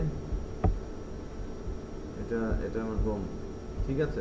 এটা লগ ইন করতে হয়। আপনি লাইক কোন একটা সাইট ডোমেন হোস্টিং কিনেছেন, সি প্যানেল লিখলে হয়। উনি যেরকম হোস্টগেটারে অ্যাজ ইউজার হিসেবে ঢুকেছেন, ওখানে জাস্ট ইউজার হিসেবে ঢুকতে হয়।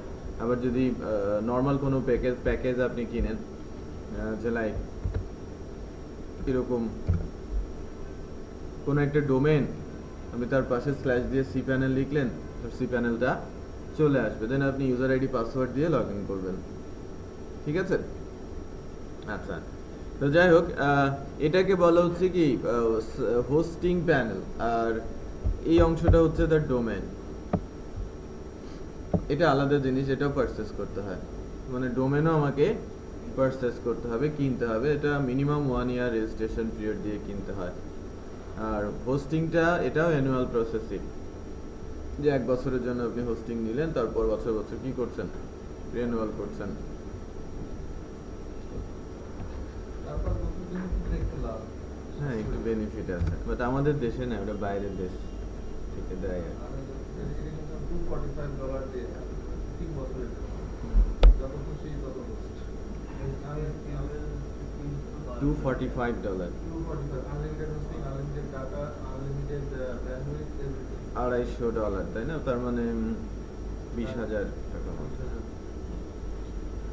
ঠিক আছে, এটা এরকমই হওয়ার কথা 3 বছরের জন্য, বাট 1 বছরের জন্য নিলে এটা কিন্তু $100 বেশি আসতো, $110 মতো। একবারে pay করছেন না ভাই? একবারে পে করেছেন হয়তো, এই জন্য কম নিয়েছে। নর্মালি $100 হলেই কিন্তু আপনি $100 হলে পেতে পারেন। বাংলাদেশে এক ঠিক আছে। বছরের জন্য নেয় 10,000 টাকা। হ্যাঁ, এরকম দেখেছি। না 10,000-এর বেশি নাই। 10,000 বাংলাদেশে সব আমার তো unlimited minimum 2-3,000 টাকা করে। আপনি এরকম, মানে আপনি যত খুশি এটাতে হোস্ট করতে পারবেন। আমাদের একটা আছে, এটা 10,000। এখানে একটা ডোমেন আমরা ফ্রি দেই, তার মানে 9,000 রাখি। একটা ডোমেন ফ্রি দেই, আর unlimited disk space, unlimited bandwidth এবং আনলিমিটেড ডোমেন হোস্ট। এটা হচ্ছে 9,000 পরে আর কি, ডাটাবেসও কি আনলিমিটেড? সব আনলিমিটেড। ডোমেনটা কতদিনের জন্য? ডোমেন 1 বছরের, 1 ইয়ার ফ্রি আর কি। ঠিক আছে, এটা 10,000। আর 14,000, 16,000, 18,000 আছে, বিভিন্ন কোম্পানি ভেজে আর কি। ঠিক আছে, এটা হচ্ছে আনলিমিটেড সাইট হোস্টিং এর জন্য ডোমেন হোস্ট। এটা 10টা, 8,000 টাকায় আমরা 10টা দেই, আর 7,000 টাকায় দেই একটা domain, but unlimited space, bandwidth, database, email, FTP account, everything, সব আনলিমিটেড। স্যার 60টা ডোমেন মানে কি? মানে আমার 60টা ওয়েবসাইটের অ্যাড্রেস আছে আর সবগুলা হোস্টিং একটা জায়গায়, right? হ্যাঁ, এটাতে পারবেন, 10টা পারবেন ফিক্সাম। এখানে আনলিমিটেড, যত ইচ্ছে। এটা আনলিমিটেড ডোমেন হোস্ট করতে পারবেন। ঠিক আছে, 10,000 অ্যানুয়াল কস্ট। একটা ডোমেন হচ্ছে 50 টাকা পেজ। করবেন আর কি। হ্যাঁ, এই যে স্ট্যাটিক সাইট তোলার জন্য 300 টাকাও তো আছে। 300 টাকাও স্ট্যাটিক সাইটে বেসে HTML বেসিক, 500 টাকাও আছে HTML বেসিক। দুইটা পেজ বানায় ডেটাবেস নেই আর কি, বাট পিএসপি রান করবে কিন্তু। হ্যাঁ, এখানে পিএসপি রান করবে, ডেটাবেস এখান থেকে 800 টাকা থেকে ডেটাবেস। না, আমাদের যে সার্ভিসের কনফিগারেশন আর কি। হ্যাঁ, স্ট্যাটিক সাইট তো আপনি চালাতে পারেন, একটা ডোমেন কিনে নেবেন আর একটা হোস্টিং কিনে নেবেন। ওটা সিভিতে দিতে পারবেন। ফ্রি ডোমেনের কোনো ডোমেন অ্যাড্রেস আপনি সিভিতে দিলে ওই সিভি ফেলে দেবে, নিজে চালাতে পারবেন। সবাইকে একটা ফ্রি দেওয়া উচিত। দেয় না, বেশি সেই কাজগুলো করবে। সবাইকে একটা ডোমেন গিফট করতে পারে। আমার মানে গিফট করার মতো ইয়ে নেই আর কি, এখনো হয়ে ওঠে নাই। ঠিক আছে, যাই হোক, এটা আমি যদি এখান থেকে কিনি, আমি পে করবো কিভাবে? ক্রেডিট কার্ডের মতো? না, ক্রেডিট কার্ড পেমেন্ট সিস্টেম নেই আমাদের। ব্যাংক অ্যাকাউন্ট আছে, ফিজিক্যাল পেমেন্টের ব্যবস্থা আছে, আর বিকাশও আছে। বিকাশ বিকাশ দিয়েও পেমেন্ট করতে পারেন, একটা ব্যাংক অ্যাকাউন্ট নাম্বার দেওয়া আছে, সেখানেও পেমেন্ট করতে পারেন। কন্ট্যাক্ট থেকে আবার ফিজিক্যালি গিয়ে পেমেন্ট করতে পারেন। ঠিক আছে, বড় হোস্টিং লং টাইমের জন্য কিন্তু বাইরে থেকে কিনে। হ্যাঁ, অ্যাকচুয়ালি ক্রেডিট কার্ড তো অনেকের নেই, তাই না? যাদের আছে তারা তো ওই চান্সগুলো নেয়। ওটা ছিল হচ্ছে আমার ক্লায়েন্টের, উনি জিজ্ঞেস করছে কানাডায় যেটা কি করবো, কত লাগবে? তো $245 ওনার কাছে কোনো টাকাই না। আমি ওনাকে সুন্দরভাবে কিনে ওনাকে হোস্টিং করে দিচ্ছে, জিনিসটা আমি আবার মানে পার করে ওটা হতে পারে, অনেকে অনেক সময় করে, যারা বাইরের কাজ করে অনেক বেনিফিট পায় আর কি। যারা ক্লায়েন্টের কাজ করে ওটা তাদের কাছে অ্যাকচুয়ালি কিছু না। যে তারা যখন আমরা যে কোম্পানিতে জুনিয়র পোস্টে কাজ করেছি, ওখান থেকে জুনিয়র, সিনিয়র সফটওয়্যার ইঞ্জিনিয়ার, তো জুনিয়র অবস্থায় আমি একটা সাইটের সঙ্গে কাজ করেছি। আমার একটা প্রবলেম ছিল যে আমি একটা বড় প্রজেক্ট শুরু করেছি এবং আলটিমেটলি শেষ করার আগে ওই প্রজেক্টটাই করেছি, এবং তাদের সারাউন্ডিং আরও 11টা প্রজেক্ট করেছিলাম। টোটাল আমার 4 বছরের কোডিং পিরিয়ডে হয়তো 12-14টা প্রজেক্ট আছে, বাট একটা হচ্ছে মেইন সাইট, আর তাকে সাপোর্ট করার জন্য আরও 11টা সাইট। ঠিক আছে, মেইন সাইটের আমরা যে 3 জন ডেভেলপার ছিলাম, ওই মেইন সাইট ডেভেলপার ছিলাম। এটা হচ্ছে premiumwebcart.com। ঠিক আছে, হয়তো নাম শুনবেন। Leading e-commerce solution in the world, right? এরা 1000-এর মধ্যে আছে র্যাঙ্কিংয়ে, আর ই-কমার্স সলিউশনের মধ্যে 2 নাম্বার। OneShoppingCart.com এর 1 নাম্বার, আর PremiumWebCart.com এটা হচ্ছে 2 নাম্বার ওয়েবসাইট। ই-কমার্স সলিউশন আর কি, ওখানে অ্যাকাউন্ট করতে হয়। আপনি একটা ই-কমার্স টাইপ সাইট তৈরি করতে যাচ্ছেন, দরকার নেই, আপনি তার কাছ থেকে একটা প্রিমিয়াম অ্যাকাউন্ট নেবেন, $300 পার ইয়ার, অথবা $800 পার ইয়ার, $900 পার ইয়ার, $1200 পার ইয়ার, এ ধরনের অ্যাকাউন্ট আছে। যে ধরনের অ্যাকাউন্ট আপনি নেবেন সে ধরনের সাইজ কনফিগারেশন পাবেন। মানে সাইটের টোটাল আপনি লাইক মাল্টিপল সাইট করার কনসেপ্ট। সে যদি রেজিস্ট্রেশন করে তার জন্য একটা ই-কমার্স হয়ে যাবে, তার জন্য একটা প্যানেল পেয়ে যাবে, সকল ডাটা, ডোমেন, হোস্টিং সব মেনটেন করছে কেউ সাইট, টোটালি ডাইনামিক। সো এখন তার ইউজারের সংখ্যা প্রায় 7000-এর বেশি, 7000 অ্যাকাউন্ট সেল হয়েছে মিনিমাম, যদি আমি $300 করেও ধরি, বোঝা যাচ্ছে? তো ওই সাইটটা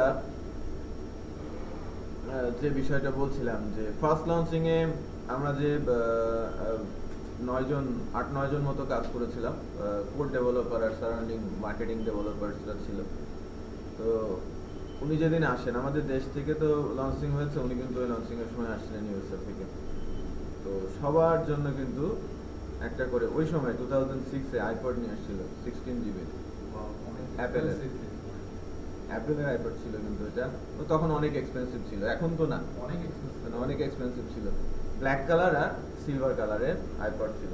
তো এটা তাদের গিফট, আর ওরা নিয়ে আসে যে দিয়ে দেবে, যারা ডেভেলপ করছে তাদের কিন্তু ইনসেন্টিভ আকারে তারা দিচ্ছে, এটা দেয়। নর্মালি যারা বাইরে ফ্রিল্যান্সিং করবেন, দেখবেন যেন আপনার কাছ থেকে অ্যাড্রেস দিয়েছে, কিছুদিন পরে শিপমেন্টে একটা হয়তো অ্যান্ড্রয়েড মোবাইল পাঠিয়ে দিচ্ছে অথবা আইফোন পাঠিয়ে দিচ্ছে, যদি কাজে আপনি তাকে সন্তুষ্ট করতে পারেন। এর আগে না, কিন্তু আপনাকে সন্তুষ্ট করতে হবে তাকে, এ ধরনের গিফট দেয়। আর যাই হোক, আমরা যেটা দেখালাম যে একটা হচ্ছে ডোমেইন প্যানেল আর কি। ডোমেইন আপনাকে কিনতে হবে, ডোমেইন হচ্ছে নামটা, আর ডোমেইনের নামটা আপনার কাছে যেন থাকে সেটা এনশিওর করতে হবে। এক, ডোমেইন কন্ট্রোল প্যানেল অনেক সময় পাওয়া যায় না। ডোমেইন যখন পারচেজ করেন, হ্যাঁ, নামটা তো জানবে, সবাই তো জানবে, বাট এই কন্ট্রোলটা আপনার কাছে যেন থাকে, ডোমেইনের যে কন্ট্রোলটা ওটা আপনার কাছে রাখতে হবে, এটা ম্যান্ডেটরি, রাইট? কারণ আমি যে ডোমেইনটা নিয়ে বিজনেস করছি, এটা যদি আমার কন্ট্রোলে না থাকে, অন্য কারো কন্ট্রোলে থাকে, আমার বিজনেস যে কোনো সময় হ্যাম্পার্ড হতে পারে, পারে না? তাহলে আমি যদি বলি bdjobs.com, এই যে ডোমেইনটা, এই ডোমেইনটা তার সাথে আমি যদি আরো 3-4টা এক্সটেনশন ধরি, 11 বছরে তার ডোমেইনের পেছনে কত খরচ হয়েছে, ধরে নিচ্ছি 1 লাখ, হয়তো 60,000 টাকা খরচ হয়েছে, আমি ধরে নিচ্ছি 1 লাখ। বাট bdjobs-এর ওই ডোমেইনটা কেউ যদি কেউ যদি তাকে বলে যে 10 লাখ টাকা দিব, সে দেবে? 50 লাখ কেন? এর ওয়েব ভ্যালু এখন 19 কোটি টাকা, বিজনেস ভ্যালু প্রায় 9-10 কোটি টাকা, শুধু ওই ডোমেইনের ওপরেই তো তার সবকিছু। যে সফটওয়্যারটা, এটা না হয় এর পেছনে সে 50 লাখ বা 1 কোটি টাকায় খরচ করেছে 10 বছরে, কারণ ডেভেলপার্স রেগুলার বেসিস কাজ করে, তো 1 কোটি টাকা খরচ করেছে। এই সফটওয়্যারটাকে যে কেউ বানিয়ে নিতে পারবে না? যে কেউই বানাতে পারবে, তাই না? তো যে কেউই বানাতে পারবে, বাট এই যে ব্র্যান্ড ভ্যালুটা, এটা কে দেবে? এটা তো আর পাবে না, তাই না? বাট এটা যদি কারো আন্ডারে থাকে, কারো কাছে থাকে, তাহলে আপনার বিজনেস কি অবস্থা আছে, তাই না? এটা নিজের কন্ট্রোলে রাখতে হবে। সো একটু খেয়াল রাখবেন, বাইরের দেশ থেকে যখন ডোমেইন হোস্টিং কিনবেন, আপনি কন্ট্রোলটা পেয়ে যাবেন, no doubt about it. But আমাদের দেশ থেকে যখন কোনো ডোমেইন কিনবেন বা হোস্টিং নেবেন, আপনাকে হোস্টিং এর সি প্যানেলের ইনফরমেশন দেবে, ডোমেইন প্যানেল ইনফরমেশন দেবে না, নর্মালি দেয় না, ঠিক আছে? তো এটা একটু এনশিওর হবেন যে আমি ডোমেইনের কন্ট্রোল প্যানেলটা পাচ্ছি। কিছু কিছু কোম্পানি আছে এখন দেয়, লাইক আমরাও দিয়ে দিই, ঠিক আছে? তো ডোমেইনের ইনফরমেশনটা আর হোস্টিং ইনফরমেশনটা যেন আপনি পেয়ে যান।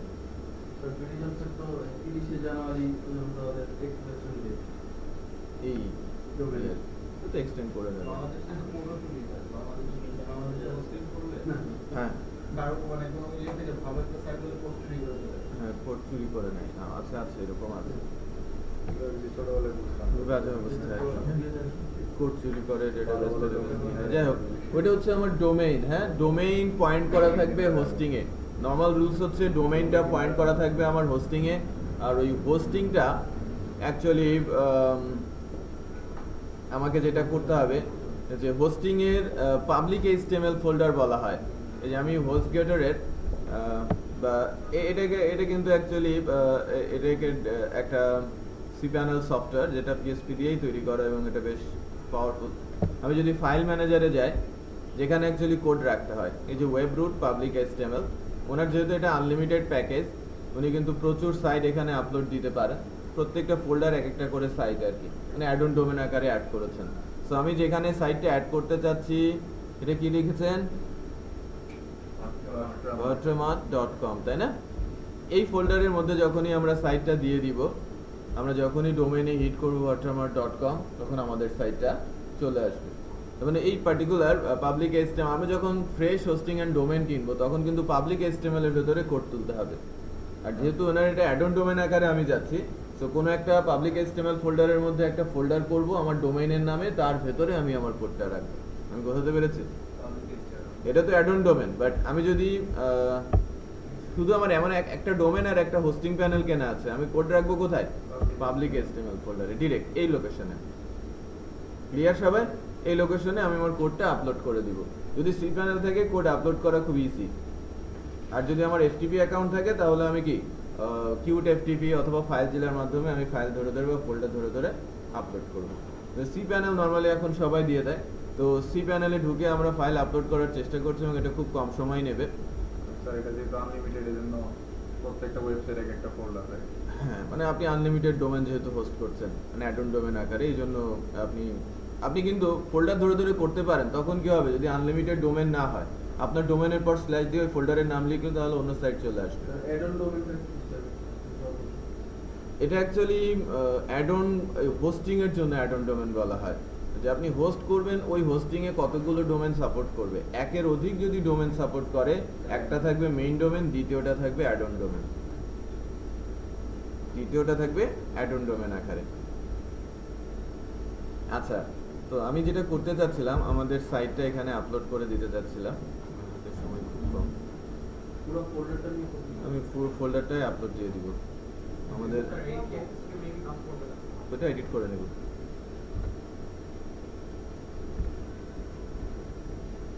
হোস্টগেটের এসটিএক্সএস যে কেমন, সেটা নিয়েও একটু গন্ডগোল আছে।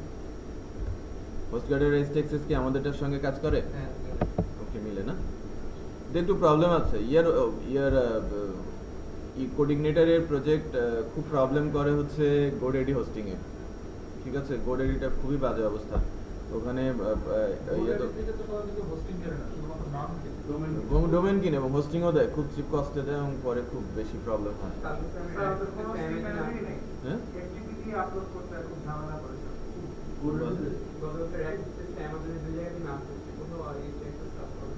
এসটিএক্সএস অনেক সময় ওই কাজ করে না। ওই ফরম্যাটটা আপনি ওই রেক স্পেসের ফরম্যাট ওদের কাছ থেকে চেয়ে নেবেন, ইমেল করবেন যে আমাকে এসটিএক্সএস ফরম্যাটটা দেন, তাহলে ওরা দিয়ে দেবে।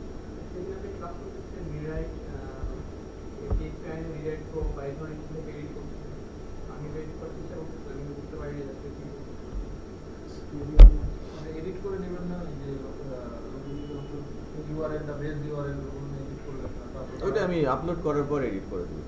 ঠিক আছে, আপলোড করার পর দেখেন আমি জিপটা আপলোড করে দেই, বেটার, তাই না?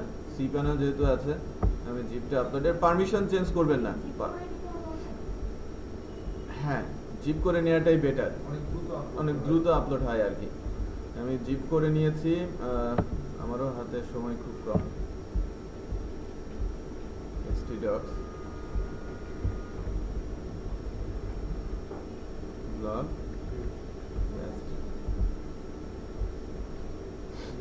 এটা কয়েক মেগাবাইট, তো 2-1 মিনিটের মধ্যেই আপলোড হয়ে যাবে। এটা পারমিশন আর কি, ফাইল পারমিশন। এটা না নাড়াই ভালো, প্রবলেম হতে পারে। হ্যাঁ, আমাদের ওয়েবসাইটটা যেটা আপলোড করছি এটা হবে কি watermark.com। ফোল্ডারের নাম যেটা দিব সেটাই হবে। এটা মূলত যখন অ্যাড অন ডোমেনটা অ্যাড করেন, এটা পাবলিক HTML এ কি নামে ফোল্ডার থাকবে সেটা বলা থাকে। আপনারা জেনে নেন আমার কোনো অ্যাড অন ডোমেন নেই, আমি জাস্ট পাবলিক HTML এর মধ্যে এটা আপলোড দিচ্ছি।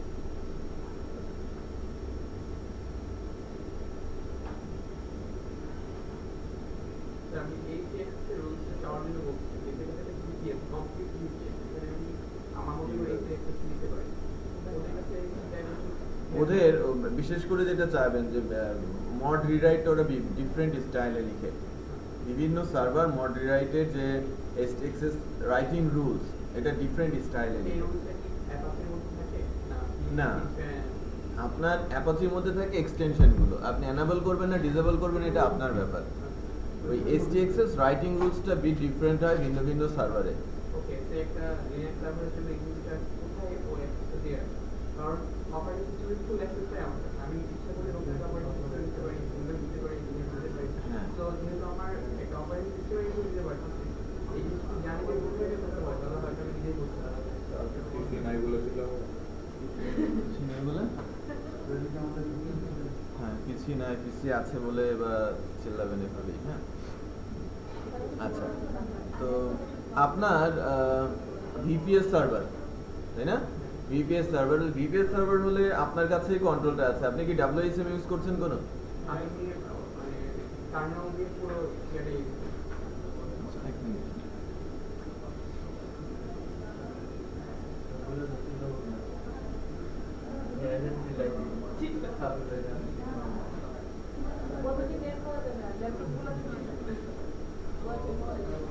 VPS হলে তো WHM প্যানেল থাকবে। হ্যাঁ ডাব্লিউএইচএম থাকবে, এবং ডাব্লিউএইচএম এ ওই যে আপনার যে অ্যাপাচি এক্সটেনশন রুলস গুলো কিভাবে তারা ইন্টিগ্রেট করেছে তার উপর বেস করে যে লাইক আমরা যখন নর্মালি জ্যাম্প ইনস্টল করি এবং আমরা কোডিনেটরের মধ্যে বেসটাকে রাইট করার জন্য যে .htaccess লিখি, এটা একটা ডিফাইন্ড রুলস হিসেবে লিখি যে মড রিরাইট বা বেস পাথ, দেন তারপরে রিরাইট রুলস। আপনি বেস ঠিক পাবেন, আছে? আমি আমার ডলার সার্ভার দিয়ে এক্সিকিউটিভ নিয়ে নিচ্ছি যাতে আমাকে না নিতে হয় লোকাল হোস্ট ব্লক এটা না নিতে আমি আমার ডোমেইন যেটা দিব সেটা নিয়ে নিতে হবে। এটা আমি না, আমি কিন্তু লাইভে তুললে আমি এই যে এখানে যে এসটিএক্সএসটা লিখেছি, আমি যখন লাইভে এটাকে তুলে দিব, লাইভে উঠিয়ে দেওয়ার পর .htaccessটা চেহারা কিন্তু এরকম এক্স্যাক্টলি সেম থাকবে, শুধু এটা রিয়েল ডোমেন যদি হয়, এটা যদি রিয়েল ডোমেন হয় তাহলে এরকম হয়ে যাবে, আর কিছু লাগবে না, অটোমেটিক পেয়ে যাবে। আর দুই, যদি কোনো ফোল্ডার হয়, যেমন ওনারটা আছে, ওনার ফোল্ডারের নাম কি, সেই ফোল্ডারের নামটা এখানে বসিয়ে দিতে হবে। হ্যাঁ একটা, বাট এই পরের স্ল্যাশটা রেখে দেওয়া বেটার। ঠিক আছে, একটা স্ল্যাশ কাজ করবে, বাট পরের স্ল্যাশটা শুধু ফোল্ডার whattamar.com ওনার যে ফোল্ডারের নাম সেটা আপনি দিয়ে দেবেন, সমস্যা নাই। ঠিক আছে, দেখেন দিলেও কাজ করবে, না দিলেও কাজ করবে। ঠিক আছে, আমি টেস্ট করে দিচ্ছি, সমস্যা নাই। আমার ফোল্ডারের নাম কি? প্রচুর ওয়েবসাইট আমার অনলাইনে তোলা আছে ওই প্রসেসে। আচ্ছা ভাট্রামার্ট, আমরা এখানে এটা আমরা এসটিএক্সএস এর মধ্যে আপডেট করে দেব। আমরা আপাতত এখানে এটাই রাখি। এটা তো আপডেট করতে পারবো না। ঠিক আছে, এটা তো লোকালে, আমরা লাইভে আপলোড দিব। আচ্ছা, এখানে প্রথমে যে কাজটা করব, এটাকে আমি এক্সট্রাক্ট করে নিব।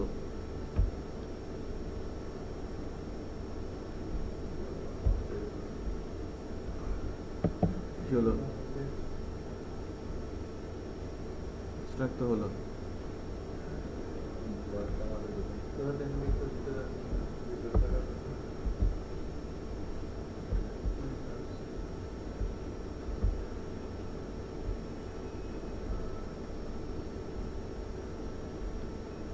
এক লেভেল আপ করে দিলাম। হ্যাঁ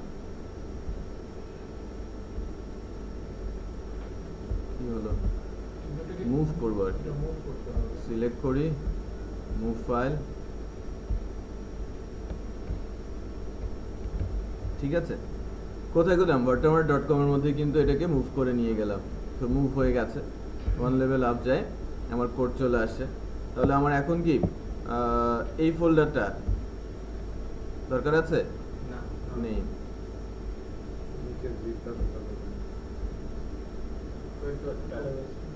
এটাও কিন্তু দরকার নেই। ডেটাবেসটা আমাদের লাগবে।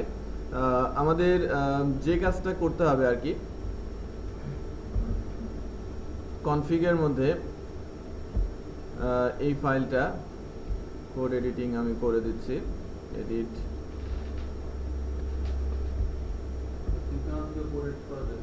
হ্যাঁ করা যায়। ডোমেনের নামটা এটা হবে।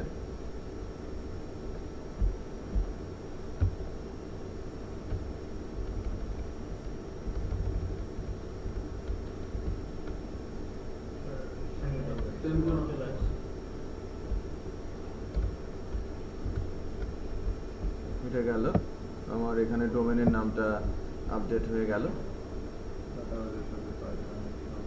আর এখানে আপলোড করে দেবেন, ফোল্ডার অনুযায়ী স্পেসিফিক লোকেশনে এসে এটাকে আপডেট করে দেবেন। আচ্ছা, .htxsটা আমরা চেঞ্জ করে নেই।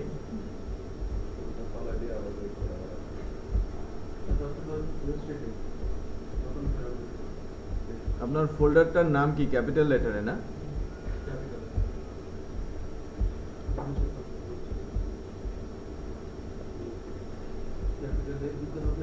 হ্যাঁ, ক্যাপিটাল লেটারে।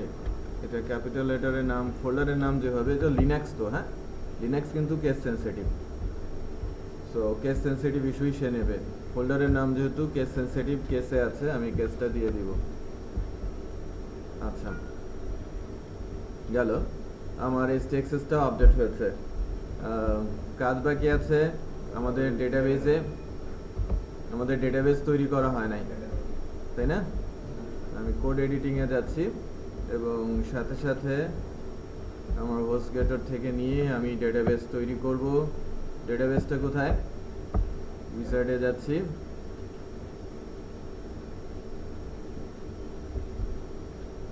ডেটাবেজ নেম লগ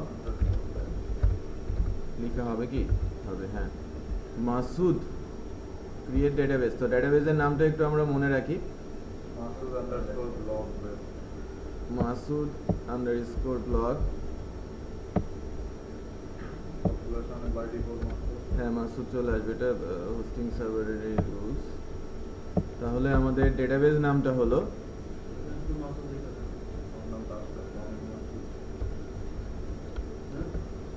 আচ্ছা Masud underscore blog underscore batch 10। আচ্ছা, এখানে গিয়ে আরেকটা কাজ আমাদের করতে হবে। আমি ইউজার আইডি পাসওয়ার্ড যদি করা থাকে ওইটাই নেওয়া যেতে পারে, তাই না?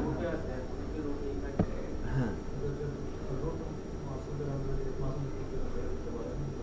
আচ্ছা, মাসুদ ইউজারের নাম কি? মাসুদ রুট। পাসওয়ার্ড মনে আছে তো? আচ্ছা, আর আমার ডেটাবেসটা কি? Blog batch 10। এখানে কিন্তু ইউজার আইডিও তৈরি করে নিতে হয়। এই যে এখানে ইউজার তৈরি করার প্রসেস আছে, আপনি ইউজারের নাম দেবেন, পাসওয়ার্ড দেবেন, ক্রিয়েট করে নেবেন। তার মানে ডেটাবেজের নতুন ইউজার আপনি তৈরি করছেন। খেয়াল করেছেন? এখানে করাই ছিল, এটা আমি দিয়ে দিচ্ছি। তাহলে আমাদের ডেটাবেজ মাসুদ আন্ডারস্কোর রুট, তাই না? তো ডেটাবেজটা যখন আমি ইউজারের এগেনস্টে এই পার্টিকুলার ডেটাবেজকে দিয়ে দিলাম, অল প্রিভিলেজ দিয়ে দিব। এই ইউজার এই ডেটাবেজের উপরে সকল অ্যাকশন এক্সিকিউট করতে পারবে। মেক চেঞ্জ করে দিব, হ্যাঁ, অল বলে মেক চেঞ্জ। ডেটাবেজের এই ফাইলটাতে যাব, Masud underscore root, password 1Q2W3E4, আর ফাইলটা সেভ দিয়েছি।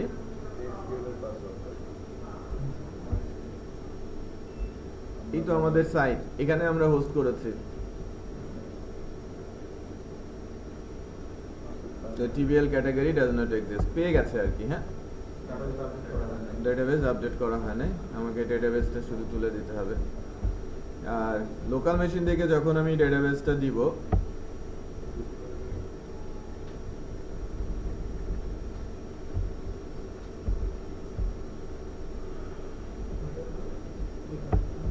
এসকিউএলটা আপলোড হয়, হ্যাঁ, জিপ আপলোড হয় না। হোস্টিং সার্ভারে জিপ ফাইল নিতে পারে না, লোকাল মেশিন কিন্তু জিপ ফাইল নিতে পারে। সো না, আজকে তো ডেটাবেজে কোনো কাজই করি নাই। হ্যাঁ, আমি ডেটাবেজের কোনো ফিল্ড আপডেট করেছি? ফিল্ড আপডেট করি না, ফিল্ডও আপডেট হয়েছে, ওটা তো ডেটাবেজের ফিল্ড। আমি তো ক্লায়েন্ট এন্ড থেকে আপডেট করতে পারি। ফিল্ডের নাম তো চেঞ্জ হয় না, ফিল্ডের নাম চেঞ্জ হয় না। সো হোম কই?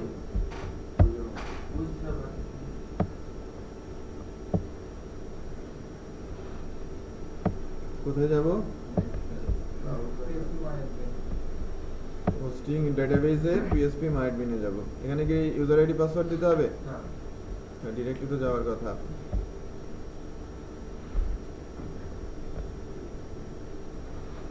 বেসিক্যালি একটা হোস্টিং যেটা টেস্ট করতে হয়ে যাবে ওটা তাড়াতাড়ি আপনি আমরা প্রসিডিউর রান করব না হোস্ট দেখেন আমি ইম্পোর্ট করে নেই, হ্যাঁ আমার লোকাল মেশিনে ডাটা আছে, আমি ইম্পোর্ট করে দিচ্ছি। ব্রাউজ করি,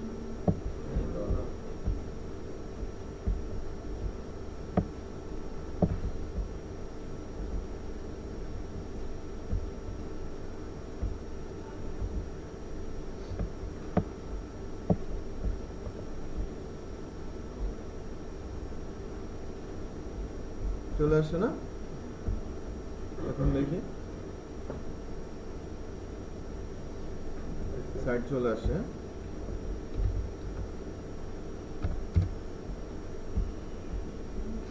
এই তো আমাদের যে সাইটটা ছিল ওইটা কিন্তু হোস্ট হয়ে গেছে, তাই না? লাইভে চলে আসে। তো না, লগ ইনের কাজ তো হয় নাই, আপনি অ্যাডমিনের কাজগুলো করতে পারবেন, অ্যাডমিন লগ ইন টগ ইন করতে পারবেন। আপনি যে ফোল্ডারের নামটা দিচ্ছেন এই জন্য এটা হবে একটা স্ল্যাশ দিলে আর এটা হবে।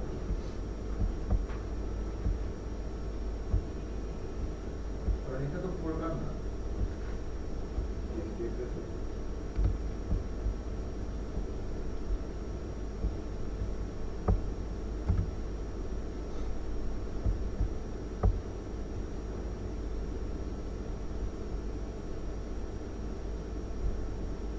চেঞ্জ হয়েছে না? চেঞ্জ করেছি তো।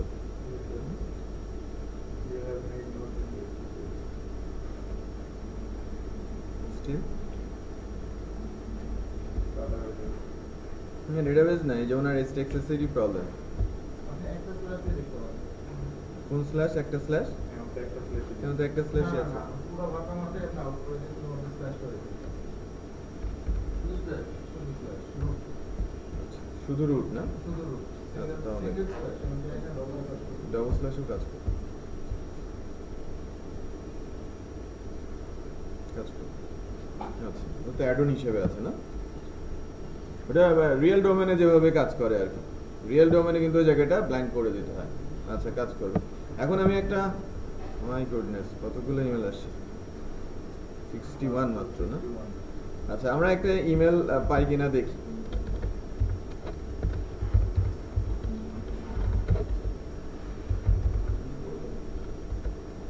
আপনারা এবার রেজিস্ট্রেশন করে দেখতে পারেন।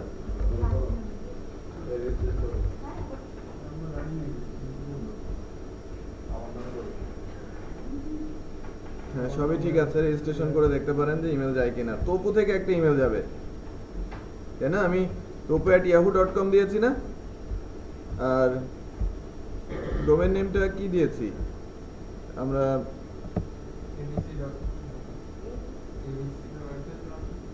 আমরা এটা কোথায় করেছি? ব্লগারে না? ইমেলটা করেছি কোথা থেকে? ব্লগার থেকে।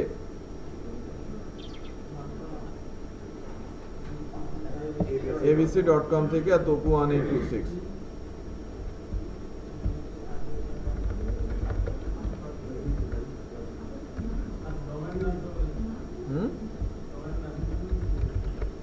ওই যে দেখেন ভাট্রামার্ট, VATRAMART, ভাট্রামার্ট।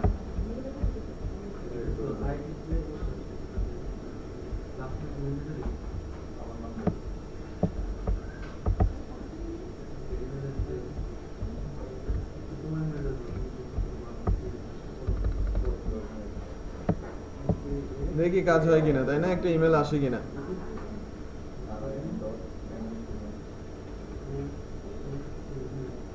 আসছে তো, ওই যে ইমেল চলে আসছে, 62 হয়ে গেছে না? এই যে দেখেন abc.com থেকে আমাদের কাছে ইমেল আসে এবং অ্যাক্টিভেশন ইমেল, এই তো। ওটা আপডেটেড হয় নাই কেন? লাইভে কি আমরা এনক্রিপ্টেড ওটা পাঠাই নাই?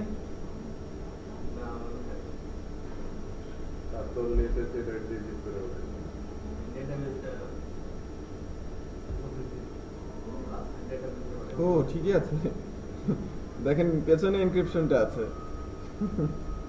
যাই হোক, এটা আপডেট হয়ে যাবে। আমাদের ওখানে যে ইকোটা করা আছে সেটা হচ্ছে আইডি, ঠিক আছে, ইকোটা করা আছে, আইডির পেছনের আইডিটা ঠিকই আছে। কার্সার দোলে দেখছেন না, ওইটার ওই ডিসপ্লে তো হওয়ার কথা নিচেরটা। আমি দেখাই, কোডটাতে এক জায়গায় গন্ডগোল আছে। গন্ডগোলের জায়গাটা হচ্ছে এটা। আমার এখানে কি লেখা, এনক্রিপ্টেড ব্লগার আইডি, আর আমার এখানে কি দেওয়া, শুধু ব্লগার আইডি, এটা এনক্রিপ্টেড হবে। ঠিক আছে, তারপরে আমি মেইলার মডেলটা আপলোড করে দিচ্ছি, যে আপনারা ওখান থেকে একটু ঠিক করে নেন।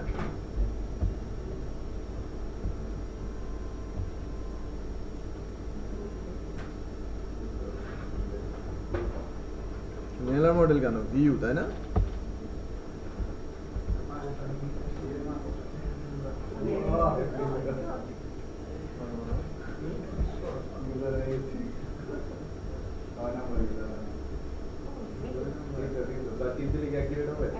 টিপ দিলে অ্যাক্টিভেট হবে। আমি আরেকটু আপডেট করে দিচ্ছি। এবার থেকে যারা পাবে তারা ওই এনক্রিপ্টেডটাই পাবে।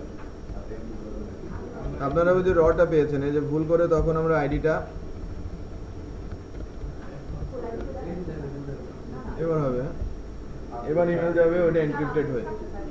হ্যাঁ ঠিক আছে, এবার তাহলে লগ ইন করে নিয়ে আসবেন। লগ ইন তো করি নাই, আপনারা লগ ইন করে নিয়ে আসবেন। আচ্ছা, তাহলে ইমেল তো যাচ্ছে, এটা টেস্টেড, তাই না? আমরা যেটা করতে আসছিলাম ওইটা টেস্টেড এবং অ্যাক্টিভেশনও হবে, এটাও টেস্টেড। অ্যাকাউন্ট করলে ওটাও টেস্টেড। আমি লগ আউট করে দিলাম। হ্যাঁ, লগ আউট। একটা পেন ড্রাইভ দেন দ্রুত। হ্যাঁ, দ্রুত পেন ড্রাইভ দেন।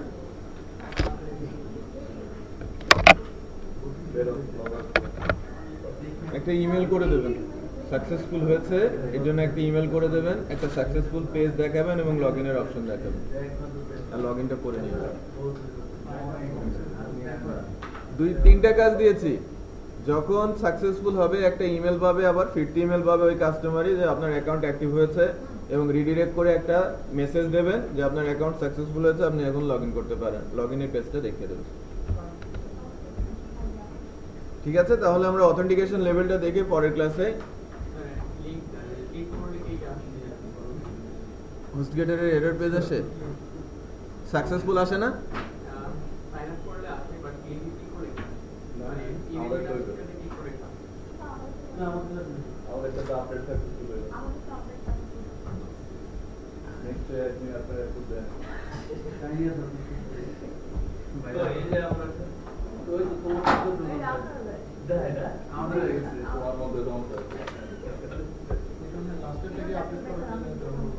লাস্টেরটা আপডেট করার কারণে হতে পারে, আইডিটা না,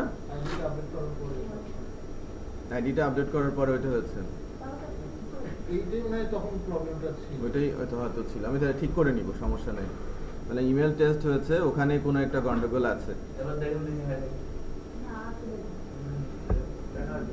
কোডটা দিয়ে দিয়েছি, ভিডিওটা। আচ্ছা, আপনার সার্ভারে থাকলো, আপনি ওখান থেকে একটু চেক করুন তো এটা। স্যার আমরা কি কাজ করে সার্ভার উঠে দিই? না, ওটা সার্ভারে আপনি কিভাবে পাবেন? স্যার আমাদের একটা হোস্টিং দেন, আমরা একটু করি। জি স্যার, আমাদের একটা আপনার ডোমেন আছে, বলেন তাহলে আমি আপনাকে হোস্টিং দিচ্ছি। ডোমেন নেন, একটা হোস্টিং নেন। ডোমেন কেনেন বেশি না? 1000 টাকা। আচ্ছা, অটোমেটে আমাদের একটা সাবডোমেন করে দেন। 800 টাকা। 800 টাকা